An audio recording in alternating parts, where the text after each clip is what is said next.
मंदिर का हम बहुत रिस्पेक्ट करते हैं। मंदिर में हेलो, और मंदिर मस्जिद की बात नहीं है यहाँ। अब आप लोग टीवी चैनल चला रहे हैं, बढ़िया से जान लीजिए।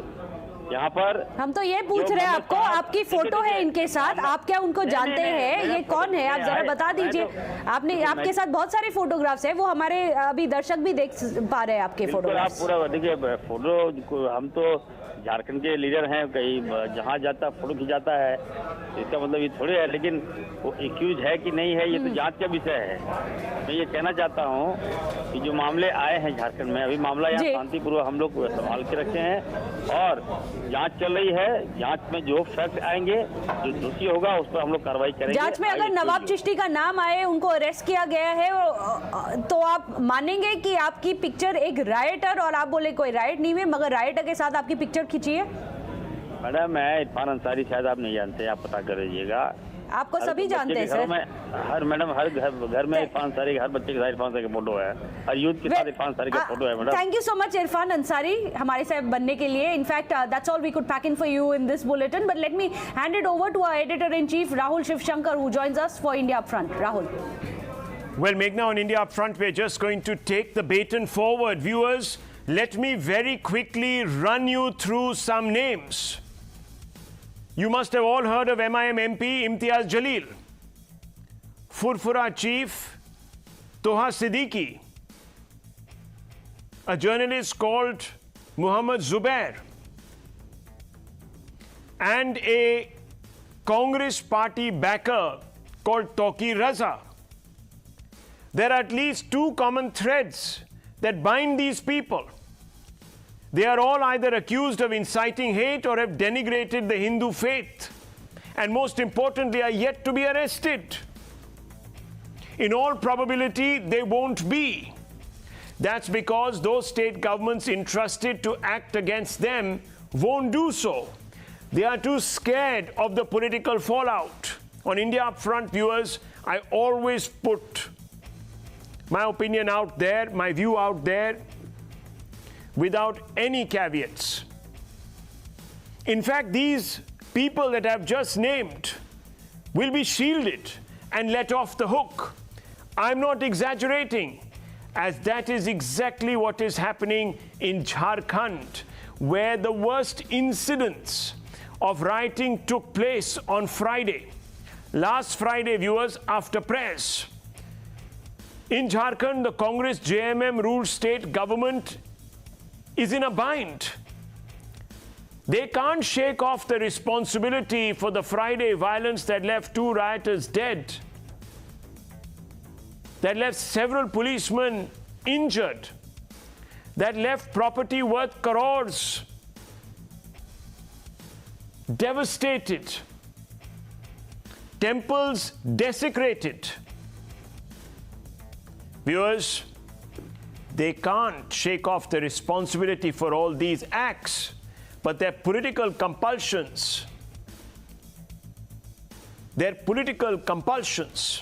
are preventing them from naming and shaming rioters who ran amok.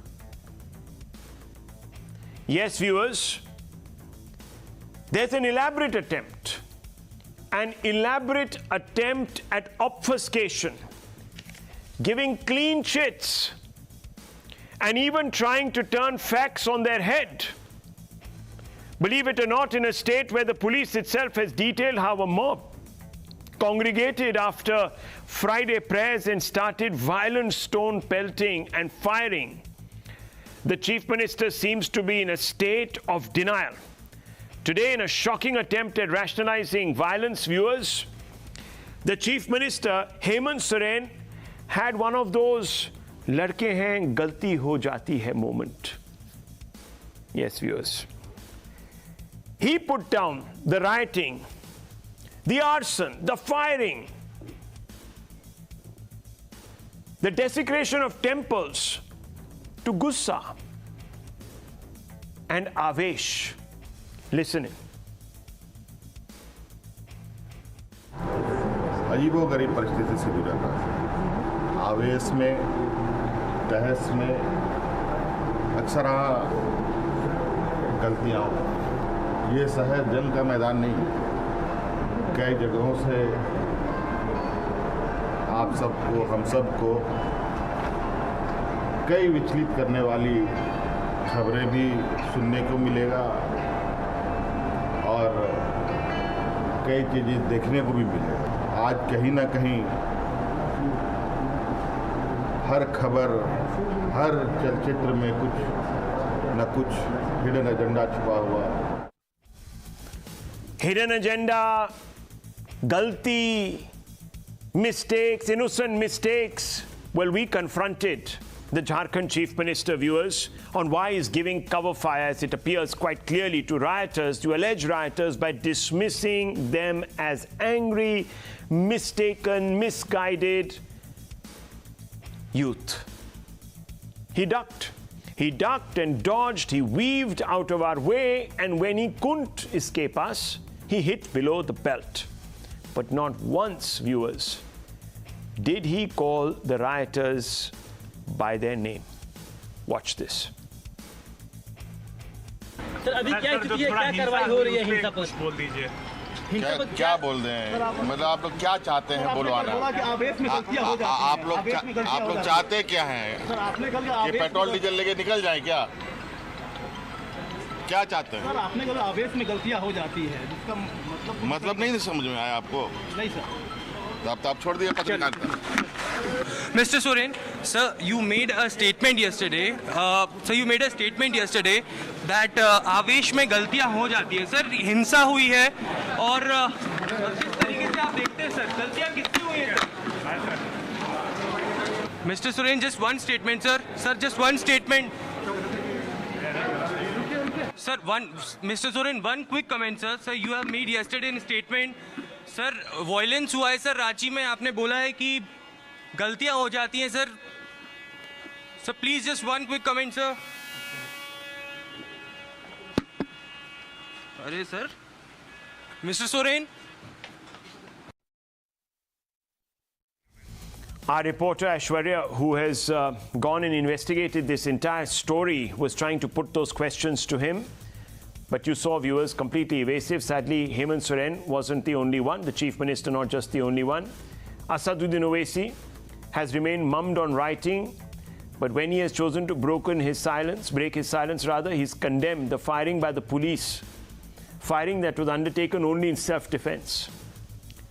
Congress Minister, Jharkhand government, Rameshwar Aron, who smelt a pan-India plot, refusing to believe that these individuals could have been guilty of trying to trigger and incite passions. There seems to be a full-fledged defend rioters exercise underway. Congress MLA from Jharkhand, Irfan Isari, crossed all limits. Not only did he call the rioters shaheed, martyrs, and not only has he demanded compensation for them, but he has branded the police in turn as rioters. Listen to these individuals. कि बेगुनाह बच्चा है, उसके परिवार को देखिए, कोई आतंकवादी नहीं था वो लोग जो गोली चला दी सीधा। मैं सरकार से मांग करता हूं कि सरकार जो बच्चे की जान गई है उसको शहीद का दर्जा दे। 50 लाख रुपया और एक नौकरी में मांग करता हूं। झारखंड में आपने 15 लोगों पर गोली चला दी, 2 मुसलमान बच्चों की हत्या कर दी, एक के जिस्म में 6 गोलियां। क्या हो रहा है ये? मैं इसको कंडेम करता हूं, झारखंड में जो फायरिंग हुई है। पूरे देश में इस तरह घटना कोई तो है, पूरा देश एक साथ सोचा, ऐसा तो नहीं हो सकता। एक प्लान वे में पूरे देश में चलाया गया, तो हमको सोचना पड़ेगा। Viewers, if you heard these three individuals, now let me tell you, hours after unmasking the Ranchi rioters, the police have surrendered, viewers. The Hemant Soren government has withdrawn the posters of 30+ riot accused. As I told you this morning, and we suspected this, the Chief Minister himself came out and said that these rioters were misguided youth who had made an honest mistake. Galti is the word that he used, viewers. They want to persecute Nupur for her self-professed galti. But viewers, here they're letting off a whole bunch of rioters that their own police identified as the individuals that were behind the mayhem by withdrawing this poster. Let me go straight across to Aishwarya. Aishwarya, is there pressure on the police in Jharkhand? Why have they done this? What's the reason? Well, the police officials are saying that they need to make certain amendments on this poster, and therefore they have removed these posters once placing at the Raj Bhavan intersection, and then later when we asked those people, the workers of the administration, they clearly stated that they have just got the information that they have to remove. But when we specifically went on to ask the DIG on this particular issue, they said that the amendments need to be made. There are several more. Aishwarya, what are these amendments? The DIG has clearly stated to us that the names of the accused and certainly the pictures have been wrongly placed in the posters, and therefore they need to amend it. They will again place the posters tomorrow. That's what they are saying, but currently there are no posters which have been placed on the streets of Ranchi. Aishwarya, how strange is this? Very, very strange. Let's hope that they don't amend the posters and put the photographs of policemen. It could well happen, viewers. It could well happen. They might put Nupur's photo, they might put Jindal's photo, and they might put a large number of policemen's photo. You never know in this country.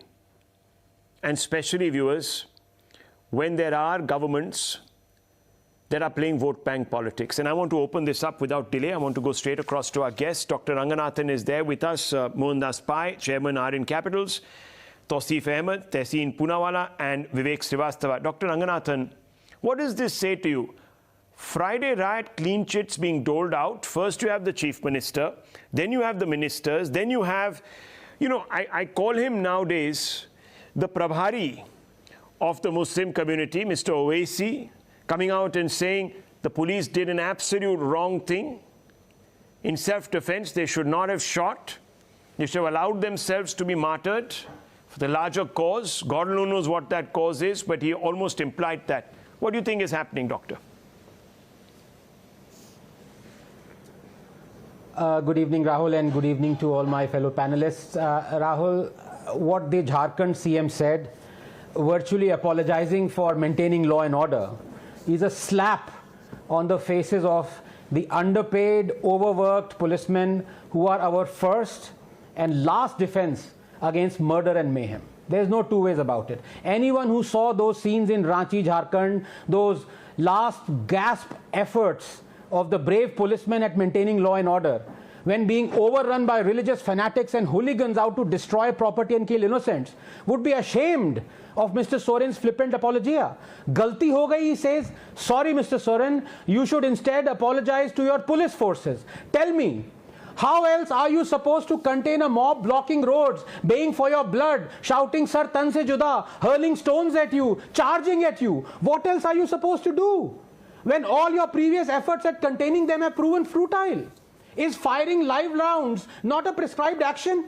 Doubtless, any loss of life is tragic. But look at the circumstances, Rahul. Did you not hear that teary-eyed policeman, the clip you are yourself showing, screaming for extra support? It was either him or the mob. What does one do under such circumstances? But Rahul, in apologizing, is Mr. Soren the exception? Sadly, no. Every government, state or central, does this, has been forced to bend before such bullying and appeasement. But they don't mind shooting 30 Ram Rahim supporters. No, then there is no outrage. Do you recall how Kashmiri Islamists pushed children in front so that when they are injured through pellets, their sleeper cells in the media splash those images all across the world, blaming our security forces? Let me now show you a photograph, Rahul. Do you know what this is? This is tens of thousands of people collected at the funeral of the terrorist Burhan Wani. If someone didn't know his antecedents and landed there by chance, he would think that Wani was a saint and had been murdered in cold blood by the security forces. In fact, even when knowing that he was a terrorist, the communists said his killing was extrajudicial, Some politicians called him a martyr. Others called him a youth icon. The then Chief Minister virtually apologized in her condolence message. And if you think this is a particular breed of politicians belonging to a particular ideology, no. That's not the case. It was the Modi government that freed 9,200 stone pelters, some of who had killed and maimed our own Jawans. God knows how many of them, once freed, went on to pelt stones and killed more of our Jawans again. Rahul, just 30 seconds. The sad truth is, India has now been given a choice as clear as day. If you do not stand with your last defense, our security forces and our policemen, then I'm afraid you stand alone. And you stand opposite a mob that is glaring at you. And once, after that pregnant pause wherein it has identified and recognized your helplessness, it will charge at you with stones and kill you. You need to make that choice before it is too late. All of us need to, Rahul. Okay, viewers, why is this such a travesty unfolding before our eyes, where the police seems to have completely lost its resolve and withdrawn the posters? Maybe next they'll withdraw the FIRs. The SIT that had been constituted had filed some cases, had identified these rioters, and was seeming to stand up for what is right. And why were they doing it, viewers? Because they know the truth on the ground, and this is the truth. Let me play out this clip. You must have heard it yesterday also, but I want to re-emphasize, replay this, so some of these individuals who are going to speak up in defense of the Jharkhand government can at least feel a little bit of guilt. Let's play this out. देखिए देखिए पत्थर चला रहा देखिए देखिए आप इधर आ जाइए छिप जाइए इधर आ जाइए सर पत्थर चल रहा है सर हमको कवर में लगा मेरा मोबाइल टूट गया सर जल्दी से सर देखिए अभी पत्थर चला रहा था सर फोर्स भेज दीजिए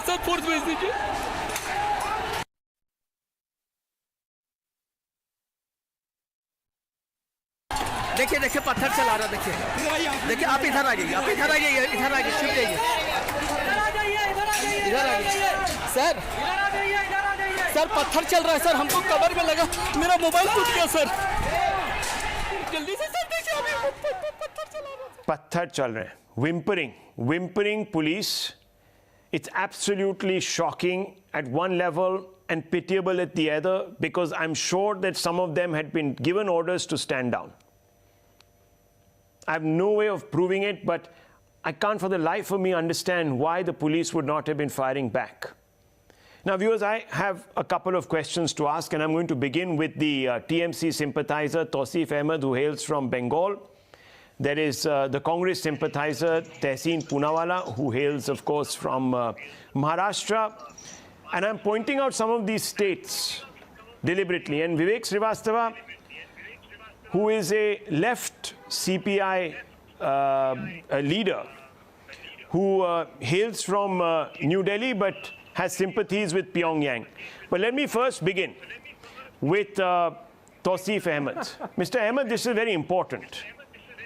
See, I can ask you two questions. The first question is, in your state of Bengal, there is a young girl, she's a minor. Her name is Ashwini. She's been locked up, and I have some photographs of her which I will pull out in just a few seconds. Ashwini locked up, viewers, and you have the head of the Furfura Sharif, or somebody who pretends to be or is approximate to the head. Now, viewers, this individual is free, even though this individual said some despicable things, mocked the Hindu faith, tried to incite violence.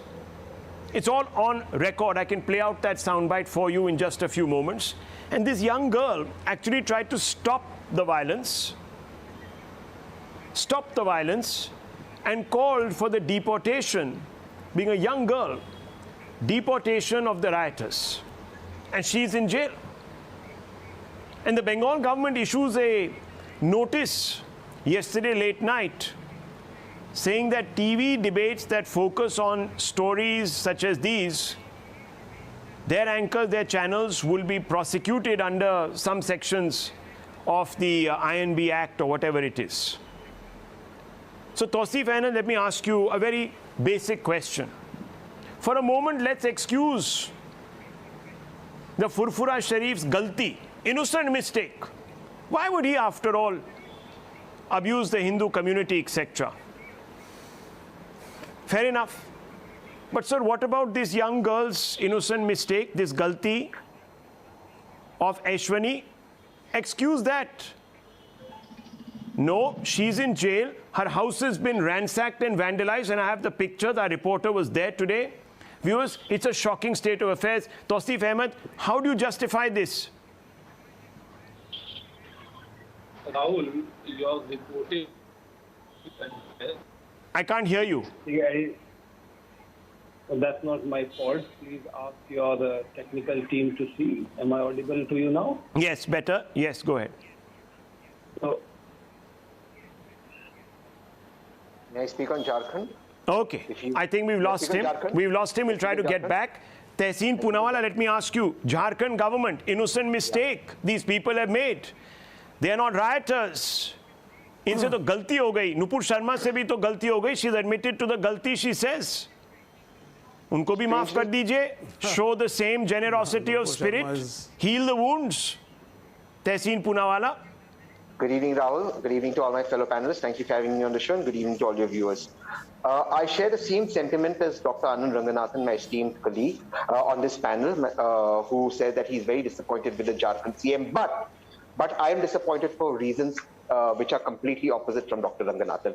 I am aghast, agitated, irritated that these posters were allowed to be put up in an administration which has the JMM and the Congress, because the Congress rightly so opposed this in Uttar Pradesh. This is a complete violation of right to life under Article 21, right to privacy, and it is absolutely bizarre when the Uttar Pradesh High Court, when the Allahabad High Court came down extremely heavily on Adityanath ji, and so did the Supreme Court for putting up these same posters, and it's a Congress JMM government that's done it. So I've spoken to Irfan, I'm going to follow up with him. These posters have to go. Second, I'm aghast at the Jharkhand administration. Okay, there was riots. Nobody can accept that. Stone pelting, no one can accept that. It was wrong. But police firing at children below 18 years on the chest, on the head. 2 children have died. They're below 18. They've been shot on the head. If you have to fire in the air, put tear gas, use water cannons. If you have to fire on the leg. You're firing at people on the chest and on the head. They were being shot at. The police has told us they were being shot at. And I have the soundbite of the police. The policemen are injured. And therefore, I want that pending an inquiry, the police official in charge of Ranchi be sent on leave. And who is in charge of law and order? The CM. And it is, the CM. Should the CM not quit? Should your Congress party not be withdrawing support from the Chief Minister? After all, Mr. Owaisi has said that the police were rioting. If that is the case, sir, then your police, which comes under the Chief Minister, Mr. Soren, was leading a state-sponsored Islamophobic attack on these poor innocents. I heard your question and I'll respond to that. I don't think they were innocent. I think the mob did go out of control. I won't deny and I won't lie. No, so if you're saying that the police shot at people in their chest, etc., should the Chief Minister not step down? I'm asking you this question. I feel that the in charge of Ranchi police, the SP, SSP, no, why the SP? Should be sent on why leave, the SP? When there were riots in Delhi, and the police, in some cases, acted in a high-handed manner, you asked for Amit Shah's resignation. Why are you stopping short of asking for Soren's resignation? Say Soren should step down and the Congress party should withdraw support. Withdraw support. Let Amit Shah step down, then we'll see. No, why? Why make it? No. You set the example, then you can build the moral pressure. Because he's a tribal chief minister. Right. Viewers, let me go straight across to Dr. Ranganathan. He's holding up his hand. Yes, Dr. Ranganathan. Very briefly, Rahul, this is not the first time you have caught my good friend, very dear friend Tehseen's hypocrisy. He asked for, I remember I was in the same debate, he asked for Mr. Amit Shah's resignation. But today, he is not demanding Mr. Soren's resignation. But I want 3 points, Tehseen. Tehseen, I didn't interrupt you. If you don't Sorry, mind. but I still do. I stand with your In fact, I'm going to Can agree you with you. help I'm going us? to take your... They are different cases. Different cases. Look, now, let's not be flippant, shall we? Tehseen, I'm going to answer you because you took my name. Sure. 3 points. Number one, Rahul, Tehseen has agreed with you that the rioters were not innocent. Point number one. Point number two, I am not a policeman. Tehseen is not a policeman. None of us are. The policemen on the ground, you have shown the clips. They were frantic. They were crying. They were asking for support. They were going to be run over and murdered and killed. In that situation, I want to ask a simple question to Tehseen. Isn't firing live rounds in the police manual or not? And number three, where was Tehseen? No. He was actually applauding the police action when Baba Ram Rahim supporters, 32 of them, were mercilessly and ruthlessly killed by live bullets. He did not ask for the Chief Minister Khattar's resignation that day. I remember he was on television. So Tehseen, the fact of the matter is that this was either you are with the mobsters or you are with the police. We all have to choose now. That state has reached. I'm going to answer that very specifically. I was on Times Now from Bihar when that incident in Haryana happened, and I even then said, and I repeat, you cannot shoot above the waist. You cannot do it in So Kashmir, ask your you Chief cannot do it in Minister, Uttar Pradesh, tell you Rahul cannot do Gandhi it in whose Haryana, heart you can't do it in bleeds. Jharkhand. No, tell I'm Rahul sorry. Gandhi whose heart bleeds for the common man, Aam Aadmi, and who hates fascism to go and withdraw support from the Jharkhand government. And you're right, Vivek Srivastava, these are two different cases. In one case, Hindus were being abused, their places of worship were being desecrated in a Congress JMM ruled state like Jharkhand. And in the other, the riot was happening in a BJP ruled state. So you will make political capital out of the BJP ruled state, the riots there. And here you will try to brush it under the carpet as something that happened because there was an innocent mistake. Not at all. Right, Vivek Srivastava? Not at all. No, this was not an innocent mistake. Okay. I stand with the statement of Jharkhand Mukti Morcha Chief Minister. Of course you do. And Mr. Anand Raghunathan, I would like to tell you that what exactly do you want to do with the nation? Do you want the minorities and do you want the people, Vivek, 1 second. Now, look, the Muslims who stood up in this case and nationally? Let me ask. That's all I'm asking you a question. I'm sorry I'm asking to you a interrupt. question. Vivek, please let me clarify. Yeah, sure. 5 seconds. Sure. Vivek, I'm asking you a very simple question. 5 seconds. You were very kind. You were very kind not to interrupt me. Yes. I am not going to interrupt you, but because you've taken my name, please allow me after you are done, my good friend. Please allow me, comrade, to rebut you. That's all I'm saying. Sure. That is Rahul's job. Really, I won't say anything, but Rahul will give you enough time. Now listen to me very carefully. Dr. Ranganathan, my only point is that this nation needs to stand united. We are a diverse country, but we need to be united. Problems do arise. We had Khalistani problem, we had the Ulfa problem, and this latest national unrest that took place, it was a national unrest. There were problems in Jama Masjid, there was problem in Ranchi, there was problem in Kanpur, there were problems in other places. And some places, even where there was no problem, there was a psychological problem with the minorities. And you cannot just brush it away. You cannot just take it as a simple law and order situation and say, rioting हुई है, पकड़ करके अंदर डालो, डंडे चलाओ, bulldozer ले आओ. This is not the way. You need to go into the depth of the problem as to what actually started the unrest. This is not a law and order situation like Ram Rahim. This is not a group of people standing to protect some godman who was corrupt. Look at these Here, hypocrites. the problem is something very different. Look at these hypocrites in Kashmir when the Kashmiri Hindus are targeted. Now look at these hypocrites. Injustice was done to them. 1 second. Vivek Srivastava, 1 second. Look at how hypocritical you are. Look at how hypocritical you are. Yes. You see, there were some psychological problems with the minority community, he says, in Jharkhand. Now wait, viewers. In Kashmir, where the Hindus are in a minority in the valley and they are killed, these same Johnnies, whose resignation do they ask for? Amit Shah and the Lieutenant Governor. And they're justified.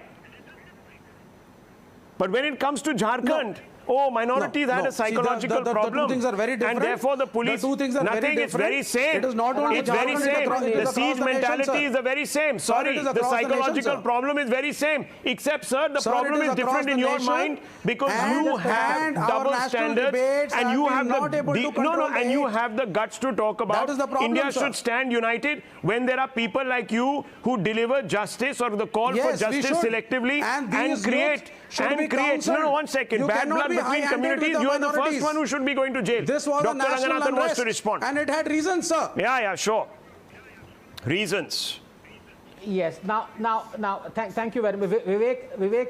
I'm sure you're going to be gentlemanly, comrade, and not interject me or interrupt me because I waited for you to finish and you took my name. So let me please rebut you. Thank you, Rahul. I am absolutely shocked and flabbergasted that my good comrade Vivek is saying that Baba Ram Rahim and firing on 30 of his supporters and killing them was a law and order problem. But India burning 3 days ago, 30 states and cities virtually lit up, Ranchi and dire straits. He is saying, his words I'm quoting, he's saying was not a law and order problem. But I don't blame Vivek because Vivek's party is the same party on record, and even Shashi Tharoor has mentioned this. So Tehseen would back me up. Has said that CPIM was the only party in the world that publicly hailed his words and Communist Manifesto's word, hailed the Tiananmen massacre in which 10,054 innocents were murdered alive. They hailed it. Number two, when you are diverting. You have same Vivek 2 days ago, Rahul, on your show saying that it depends on the condition, the context of using Gustakhe Rasool ki ek hi saza, sar tan se juda, sar tan se, it depends. He doesn't wholeheartedly condemn it. Yeah, and same guy. And he's now, continued. This is unfair. Dr. Ranganathan, he's continued down the same track. He's not backing off. You know what he says? The Muslims had a reason. 1 minute. Vivek Srivastava, correct me if I'm wrong. This is what you said. Muslims had a reason. Yeah. Had a reason. He's saying the two situations are different. Muslims had a reason. Reason presumably to do what? To riot, viewers. You're seeing it. Tehseen Poonawala acknowledges that riots have taken place. I'm not justifying rioting. Of course you are. You're saying they have a reason. By the same token, Gyanvapi Hindus also have a reason. Should they also riot? Cuts off. Should they also riot? From our mainstream. Well, Gyanvapi Hindus also have a reason. Should they also start rioting? Kashmiri Hindus have a reason. Should they start rioting? The Sikhs who were denied justice in 84, should they also start rioting? Mohandas Pai? What kind of nonsense is being played out here? And look at the chicanery. Look at the chicanery. Look at the chicanery here. Rahul, this kind of hypocrisy and nonsense is what communal politics these people are playing. This issue is not about people protesting. This issue is about people indulging in violence. Violence is unacceptable, and this gentleman is justifying violence. He's justifying violence. He's saying they were okay to be violent, okay to be rioted. Oh, they are minorities. I'm trying that to cause for ask it. you to go to the cause of the violence. Nothing can allow rioting or violence by anybody under any circumstance. Violence is unacceptable in any civilized society. And if the gentleman thinks he's living in a civilized society or he's civilized, absolutely, how can he ever justify violence? This question is about violence, not about protest. You can protest your heart's content. Vivek Srivastava, watch out. And there might be a case against you for promoting violence. Be careful. These are very tricky times. You might be the next. I'm not promoting violence at all. Of course you are. You're saying there's a reason. You have to go into the reasons. Well, tomorrow you say that Burhan Wani had a reason to pick up the gun and take on the Indian state. You've said this about Naxals. You've said this about Maoists. They did. Where are you? They have. They did. They have. The CPIM spokesperson. Yes. CPIM spokesperson said Burhan Wani's killing was extrajudicial. There you go. That tweet is still there. There you go. CPIM spokesperson. This is the mentality, viewers. Break India forces have a reason to break India. Break India forces have a reason to break India, and I'm going to bring in Tausif Ahmed, TMC sympathizer and political analyst Tausif Ahmed. I want to ask you, what political compulsions is holding back the government you support in Bengal from arresting a cleric who has gone on record, whose bite we can play out for you right now, venting his hateful spleen at the Hindu community, and jailing a minor for asking rioters to stop? What is this compulsion? Can you illuminate us? Now, Rahul, I've heard your debate, even the earlier when we tried to answer your question. Your questions are all very selective and very biased. Now, if you're talking about this one individual head of Pura Sharif, if he has made comments demeaning or which is insulting any Hindu god, then yes, he is responsible. Police action must be taken against him. I am totally with you on that. Now, I heard you talking about police action in Ranchi, then police action in Uttar Pradesh against the protesters. You see, revenge is not justice. Revenge. Especially if police, especially if government agents start taking revenge. It's tyranny.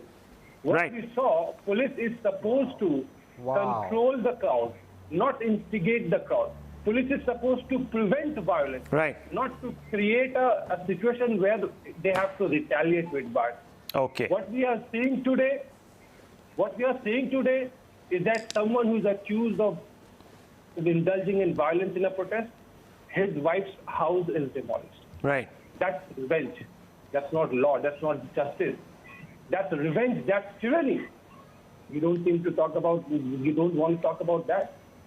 Why do you not want to talk about that? Judges, senior lawyers, they all have come out in open. Local advocates. Tawseef Ahmed, let me cut you short and say that no one on this panel, let alone me or Dr. Ranganathan or Mr. Pai, will support any bulldozer that goes in without doing due process and knock down people's home. I am asking you now a simple question. Not allowing me to. No, let me finish, because you're making all sorts of assumptions. I'm correcting your assumption and nipping it in the bud. No one here stands up for instant justice. Who are you to nip it in the bud? I am nipping it because you're spreading a rumor, which is a crime. I will nip it. Which is a crime and which is defamatory and which can invite from Mr. Mohandas Pai or Dr. Ranganathan a criminal suit. Though Dr. Ranganathan is a free speech absolutist, but he will never do anything, but maybe Mr. Pai will, because you're assuming things on our behalf which you should not be assuming. Nonetheless, viewers, let me tell you. Not assuming. Let me tell you, when a person says. Let me tell you. See, Rahul, if you don't allow me to speak, there's no Finish your point. I don't know what point you're making. You're assuming things, putting words in my mouth. Okay, you are defending, right now, you are defending demolition drive of Uttar Pradesh. I'm not. I'm not. Tawseef Ahmed, is this your McAdams moment? Can't you hear what I'm saying? It's not. I'm not defending.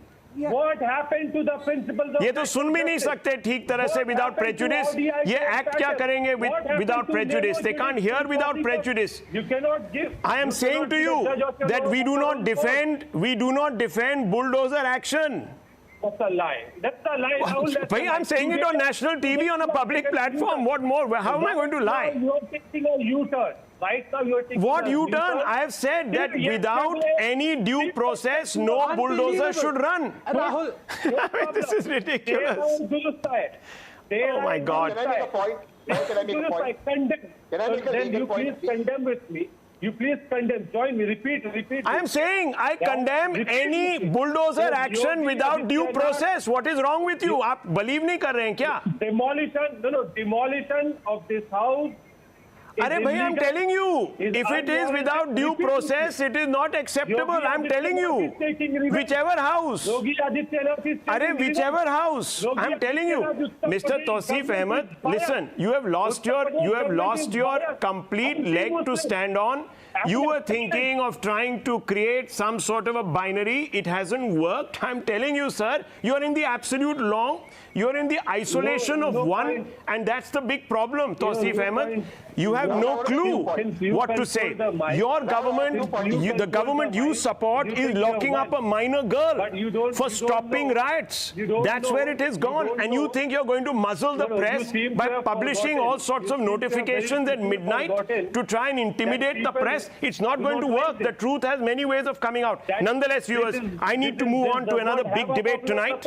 Let me tell you, viewers, as a news channel, And let's keep the visuals of the previous debate on. As a news channel viewers, let me tell you very, very clearly, Times Now has always stood against religious violence, intolerance, whether it is from the Hindu side or the Muslim side or the Sikh side or any religion in this country. We have a long-running campaign called India Against Hate, which we fall back upon to call out any sort of hate. Point one. Point two, it doesn't matter whether it's the BJP or the Congress. Number three, Times Now will not keep quiet if governments look to give clean chits to rioters because they are bound by political compulsions. We will call them out, whether it is north, south, east, west, anyone's government. It doesn't matter. Surrendering to mob justice is to surrender the integrity, the sovereignty of the country, and that is not acceptable. We were talking about integrity and sovereignty. There is one organization that upholds it, and that is the armed forces of this country, the military. And I'm transitioning into my second debate. The government today has rolled out a radical short-term recruitment scheme for the armed forces. The policy has been named Agneepath, and under the new model, youth will be inducted as Agniveers, a new distinct rank. They will also wear a distinct insignia on part of their uniform. The soldiers recruited under Agneepath will be released from service after 4 years. Not all of them, 75% of them, 25% of them will be retained. And the new system will have a provision for viewers, a round of screening. And after that, they will be given a severance package of over 11 lakhs. However, they will not be entitled to pensions. The ones retained will serve in the defense services for another 15 years and will be entitled to pensions. At the launch, Defense Minister and Tri-Services Chiefs hailed Agneepath as a key step towards making the army youth-oriented, modern and tech-savvy. The announcement has been welcomed by the youth across the nation as it only gives them an employment opportunity with steady income, but also a chance to serve the country. However, the opposition is not so optimistic about the scheme. They're calling it a policy that offers just part-time jobs and is meant to fool the people as they battle unemployment and poses a threat to national security. As if you are serving your country, serving your desh, serving your Bharat Ma can ever be a part-time job. Nonetheless, viewers, this is what is being said, and I want to open this up. Shehzad Poonawala, General Kulkarni, General Bakshi, Colonel Nain are all with us. I want to first begin with Shehzad Poonawala. Mr. Poonawala, it is being said that this chance to serve India that the Modi government wants to give the youth is an ill-thought-out scheme that will weaken the forces, number one, especially the army. Number two, it is a joke of a job opportunity because 75% of these people who are taken in will be let go of without any job future guarantee. And third, it only leads to part-time service, so no real commitment to the country for money. How do you respond to all of these? First of all, Rahul, I'm not surprised by the people who are doing siyasat on Agneepath. These are the people who've doubted the surgical strikes. They've doubted the Balakot airstrikes. They have blamed the Indian forces for Pulwama. They are the ones who said, did the armed forces kill more civilians? Then they killed terrorists. They are the ones who went and hugged Bajwa. They called these army chiefs Sadak Ka Gunda. So today when they do politics and siyasat on Agneepath, I'm not surprised, and I don't think anybody takes them seriously. But having said that, let me come to today's issue about Agneepath and Agniveer. This is a transformative historical initiative that has been taken that will lead to our forces becoming leaner, meaner, and a future-ready fighting force. Why do I say this? Today, our forces, a bulk of it come from a few states, a few regions, and needs a little more diversification. It needs a younger age profile. By this entire move, the age profile will come down by 4 to 5 years, I'm told. That will mean that our forces will be fitter and more tech-savvy. This is also going to lead, once these people exit from the forces, to a creation of a modern, disciplined, and very well-equipped and well-skilled workforce. But let's assume that the person joins at the age of 17, 17 and a half, and he exits at 21, 22. That's the age when you join a government service typically, or you can join till 28, you have 6 to 7 years. But when you exit from this service, you are leaving with a skill, you're leaving with a certificate of 12th standard at least, you're leaving with a discipline, you're leaving with a sense of national spirit, a commitment to Naam, Namak and Nishan, and then you are absorbed 25% at the beginning into the permanent service. Or if you're not even absorbed there, you have an opportunity into the paramilitary forces, into the government services, or you have an opportunity to the private sector, or you also have an opportunity to start your own business, because by the end of this, you're going to have a bank account which has 11.7 lakh rupees tax-free in the form of Seva Nidhi. Now, let me also address a certain other questions that have been raised. Those who are saying that this is going to weaken the forces. No, in fact, this is going to allow our forces to become more modern and more tech-savvy. World over, if you see the age profile of many of the forces, the United States and other developed countries, it is on the younger side. Also, many other countries also have short service commission. This reform is not a one-off reform. There are many senior people sitting here. You will see the series of reforms done by the Modi government in the last 8 years, and you'll find that whether it is OROP, 42 years hanging, it was done by Mr. Modi. 42,000 crores have been paid in OROP. National War Memorial, hanging for 50 years, done by Narendra Modi. Okay. CDS, a demand that was there for creation of that post, done by Narendra Modi. So whether it is modernization of weapons, whether it's the Rafales, the Apaches, the AK-103s being indigenously manufactured here, whether it is the submarines that were procured, even 1.86 lakh bulletproof jackets were not procured for 10 years. That was done by Narendra Modi. So this government, in fact, has increased the capital outlay. Okay, so you're saying it's reform. It has increased the capital outlay by 19%, and this government has invested in Atmanirbharta. Okay, fair. Those are other stuff. Let's not confuse issues here. All those things are well taken, etc., etc. Let's not confuse issues. We're talking about Agneepath. Let's stick to Agneepath. Yes. But I'm talking about the larger reforms that have been done in the defense sector. Sure, fair enough. I get it. General Bakshi, could you respond to Mr. Poonawala? General Bakshi, can you hear me? General Bakshi, can you hear me? Yes, please. Yes, General Bakshi, go ahead. Why do you have... I can hear you perfect. Why do you have reservations tonight? Look, Rahul, a number of us veterans have serious reservations about this scheme.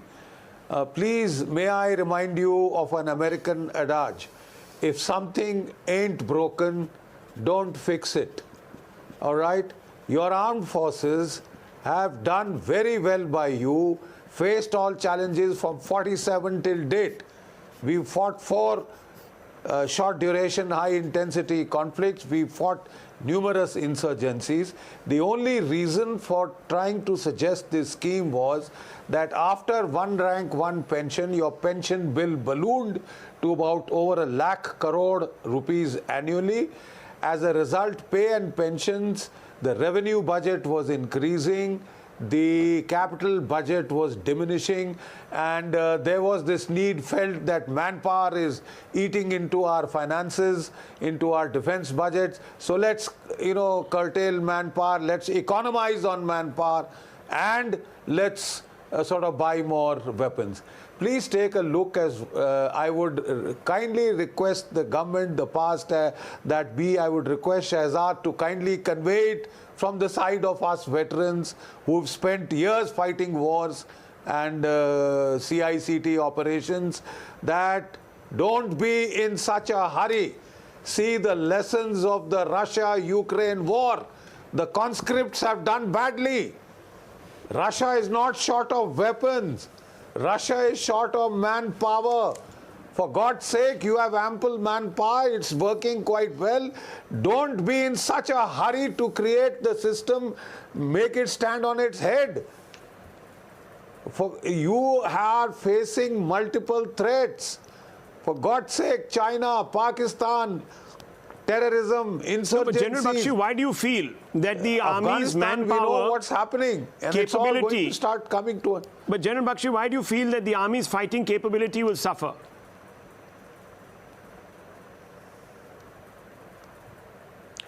Look, we have been traditionally an all-volunteer force.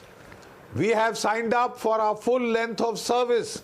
We've never had a kind of a conscriptive model like this, all right, where a guy will come in for 4 years. A guy who comes in for a short NAM tour type of duty is risk averse. He wants to go back in one piece. Number one. Number two, when after 4 years he doesn't find a place, he doesn't get pension, for God's sake, he is not in a very happy frame of mind. You know, we had the OROP agitation, you've seen that. Here you are sending them without pension, so quite obviously they'll not be a happy lot. They could easily be poached upon by terrorists, by insurgents, by separatist organizations. And you are telling me that, oh, you will get them jobs in the CRPF, BSF, ITBP, etc., etc. So far, have they given jobs to any of our retiring soldiers? Has the industry, apart from watchmen and guards, have they ever employed our soldiers? Okay. How are you going to create such a new revolution around now that you will start hiring these soldiers? Let me bring in. Okay. 2 Release military trained manpower on the streets. Okay. Without absorption potential, for God's sake. Okay. Do a pilot study first before you undertake such a major reform. General Kulkarni, Lieutenant General Sanjay Kulkarni, pilot study. General Bakshi says, do a pilot study. We're not in principle opposed to any reform. Pilot study, don't take a risk with something that ain't broken. Don't fix something that ain't broken. And he's given you some reasons. Rahul, firstly, thank you very much. And well, whatever General Bakshi is saying, the apprehensions were absolutely there. Till I actually, because all this was hearsay, till I saw the whole thing and went about listening to what the uniform body had to say, because the veterans' apprehensions one side, and the uniform body which is supposed to be implementing is the real crux, because they are the ones who are going to fight the war. They are the ones who are going to be doing. Now, to be saying whether all of it and how we go about it, that's something very important. Now, you know, even I thought I had my apprehension, but when you see in the long run, it isn't as bad as it is made out to be. First and foremost, for a very simple reason, that nothing really goes wrong, because the number of recruits or Agniveers, because Agniveer is a standalone thing. The Agniveers are going to be 40,000 Agniveers a year. This is the way the recruitment will be done. This is the new recruitment pattern. Now, out of the 40,000 Agniveers that are going to be coming in, an infantry battalion on and off would get not more than about 30 in a year. So 30 in a year, the Agniveers are not going to change the pattern of anything, and they make not much of a difference. However, having said that, they're going to be there in the service for 4 years. And at the 4th year, when they've completed, the choice is given to the commanding officer to select 25%. That means he selects the best 25% and he retains them as it is. And when it comes to the cost factor that we're talking about, that the cost is this thing, it isn't so. Because now when you look at it, just see the amount of money. You rightly said 11.71 lakhs is the kind of a corpus that he's going to get when he leaves after 4 years. Secondly, he's got a non-contributory insurance, 48 lakhs. Should he die in war, 1 crore plus. Should he get disabled, 44 lakhs for 100% disability. So he didn't cater for. Now, obviously, the youth profile, now what we have is about 32, 34 years today, it will come down to 27. Now, notwithstanding that, these are the people, some apprehension that the training is only 6 months to what it was earlier, 9 to 10 months. Well, all that can be catered for. The implementation of it matters. Statistically, data, presentation is one side. Implementation of it is very, very important. Well, apprehensions are there. But now, all of this will not be implemented suddenly tomorrow or day after. Okay. It is going to take about 10 years for its implementation, for its completely. And again, what you just said, it's something which can be tweeted. It is not what we refer to as a pilot project. It is virtually, if you look at it this way, yes, the system is going to be there. It can be tweeted for good, should the regimentation or some apprehensions, Naam Namak Nishani be heard, some apprehensions that things will not fall in place. It isn't so. It is a thing which is in motion. Okay, it's in motion, it can be tweaked. Okay, let me bring in Colonel. Let me bring in Colonel Nain. Colonel Nain, if selection is to happen after 4 years, the recruits will work hard to impress. So they're not going to just fall over and not do very much. They're going to want to impress and continue with the army. Rahul, out of these 4 years, 6 months training, 6 to 8 months their chutiyan, remaining time, specialization on some weapon. By the time you finish 2-3 exercises and then he's about to leave. Please tell me, is there any senior officer sitting here who can claim that he can make a soldier, perfect soldier before 5 to 6 years of his service? They have commanded the units. And if they can't, then what are they going to use this force for? For pleasing the youth? If that be so, let the whole structure of army remain the same. We are ready to train the youth for one year. Send them to us. We will make sure that they are patriotic. We will make sure they become very disciplined, but not at the cost of the complete infrastructure which General Bakshi said has proven itself in 47, 62, 65, 71, Kargil. Why are you disturbing it? And who is doing all this? Rahul, 1973, Field Marshal Manekshaw had little bit of tiff with Mrs. Indira Gandhi because he had sent Mukti Vahini inside. General Bakshi was a part of it. To ask him. What happened was, a Defence Pay Commission was abolished and joined into Civil Pay Commission under whom? In MOD. Who is there in MOD? 99% the IS staff, IS lobby. We are commanded by them. And this, see the degradation happening since 73 till now? Please go into details, facts and figures. Today we are disrespected into the civil society. And you are trying to now finish it completely? And people want to just say, okay, fine, good, very good decision. What? Abolish army? Do it. Who is stopping you? Okay. But this army does not belong to any political party, not to a single government. This defense forces, this army belongs to citizens of India. Aan Baan Shaan hai uski. Well, let me tell you. Please, iske bare mein let me tell you, viewers. Let me tell you. Those people who are trying to. This is an important. We have to now. Time has come when we have to get up together and strike at them. Strike at them. Okay. Well, we're at a crossroads, viewers. One wrong turn and things can go wrong. General Kulkarni talked about implementation. General Bakshi says that look, don't fix a system that ain't broke. I can only tell you what General Rawat once told me. And he put his hand on my shoulder and he said, Rahul, the army can't be an employment exchange. That's what he said. I didn't know at that time what he was trying to say to me. One just hopes that the army is not being used to beef up the government's employment figures, because that would defeat the purpose. Viewers, maybe we really need to have more debates on this subject to come to the right conclusions here. I'll leave it at this. The news follows.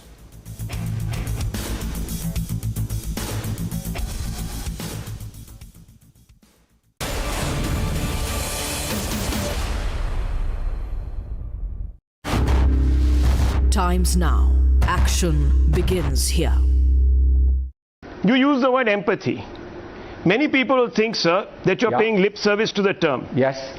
Empathy is acknowledging that a genocide happened. Right, that's your opinion. Let me finish. That's your opinion. Let me finish, sir. Why aren't you letting me finish? I'm not here to satisfy you. What have we set off? Opinion. I can't ask you a question. You finish because you turn everything around. I'm sorry. I'm not. You use these words. Listen, this is my last warning. If you don't want a conversation, I walk out. If you don't want a conversation, I walk out. Simple. But Mr. Khurshid, if you're not going to allow me to frame the questions on the words that you yourself have used, then how can we have a conversation? I don't understand what rules these are. No. Anyhow, you can ask me the question. Please understand. Khurshid साहब मैं बताऊं problem क्या है. मैं आपको सच्ची बात बताता हूं. And from the bottom of my heart, I want to tell you this. That the people from your party, have been openly behaving like genocide deniers. They are denying there was a genocide. It's not a good thing. Number one, as a vice person, senior most leader, if you can just put some sense in their mind and say, okay, you don't acknowledge it, but don't be a genocide denier. Second problem with your party is that they are using this film as a collateral damage for their political battles, which is not a good thing. I always ask your party people, would you ever do that with Schindler's List? They will never do that. And good news is, yesterday a member of Parliament, of Scottish Parliament, in one of my events, after seeing that, he said that he is going to put a motion in Scottish Parliament. It's on record. The video will be out in next 1 hour. He said he's going to put a motion so that Scottish Parliament acknowledges it as a genocide. Your party, which belongs to Kashmiri Pandits, Pandit Nehru, Motilal Nehru, Indira Gandhi, would you pass a motion in Parliament saying that it was a genocide? If no, can you on TV say, yes, indeed, it was a genocide of Kashmiri Pandits? I have a very pointed question. Was it a genocide? Can I answer that? Yeah. Yeah, can I answer that? Can I answer that? Yeah. Can I answer that? I have said to you already that this is a great tragedy. It's a great tragedy. And it's a painful tragedy. And I've also said to you that your attempt to express the truth about this tragedy is something as an artist you are entitled to do.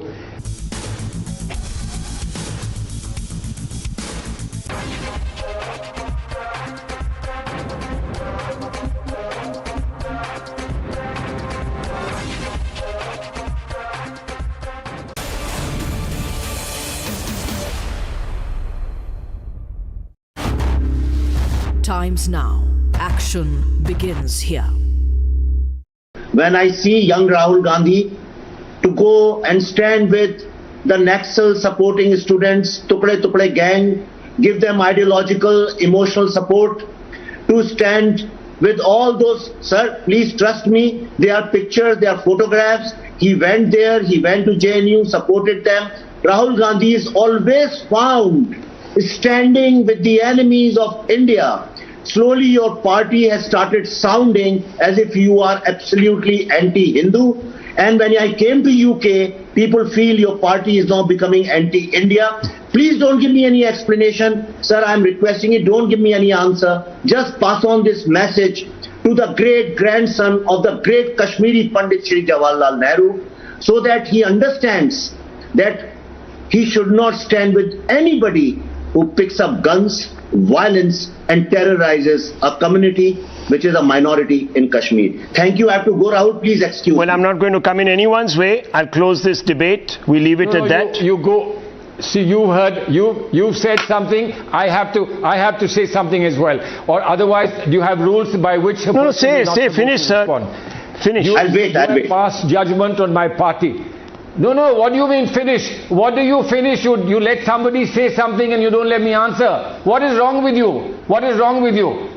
What is wrong with you? Please take it that I'll never come back to your program if this is the manner in which you will function. I'll never come back. You've made a whole statement has been made at the end of the program and you haven't allowed me to reply. You said you wanted to hear from Mr. Agnihotre. I have the social media. I'm going to No, please go ahead. Finish. We haven't finished. Finish. Make your response, sir. Mr. Agnihotre to pass judgment. So please take my response. I am. My response is that Mr. Agnihotre, it's your point of view. I'm giving you my response. This may be Mr. Agnihotre's point of view. This is not a point of view to which I can accept. What happened because of the attacks of the extremists in the state in which they destroyed many of our leaders has nothing to do with students who have an ideology in JNU or any other college. Now, no, sir, you are wrong. You are no, sir. They celebrated the killing of 76 CRPF jawans. Sir, please, the same students celebrated the killing of 76. I'm sorry. Why are you defending these students? Take it from me. If anybody celebrated the death of our leaders, if anybody celebrated the death of our leaders at the hand of extremists, I am saying to you, they are betrayers of this land and they are betrayers of humanity. I am saying thank you. So which means Rahul Gandhi is a betrayer.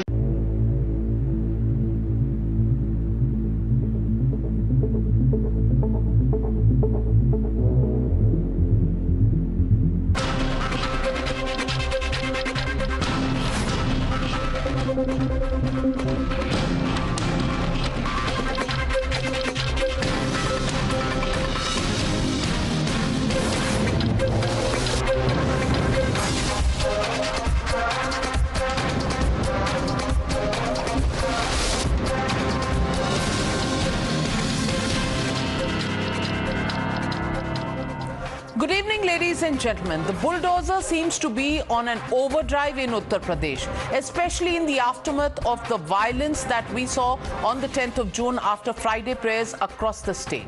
It all started with Kanpur, where the bulldozer struck against the accused of the June 3rd violence. From there, it was Saharanpur and Prayagraj. As the violence spread, so did the repercussions. If you pelt stones, you will have to pay the price. That is Yogi's bulldozer sending a clear message. Now the state government has zeroed in on 85 alleged rioters who wreaked havoc in Prayagraj.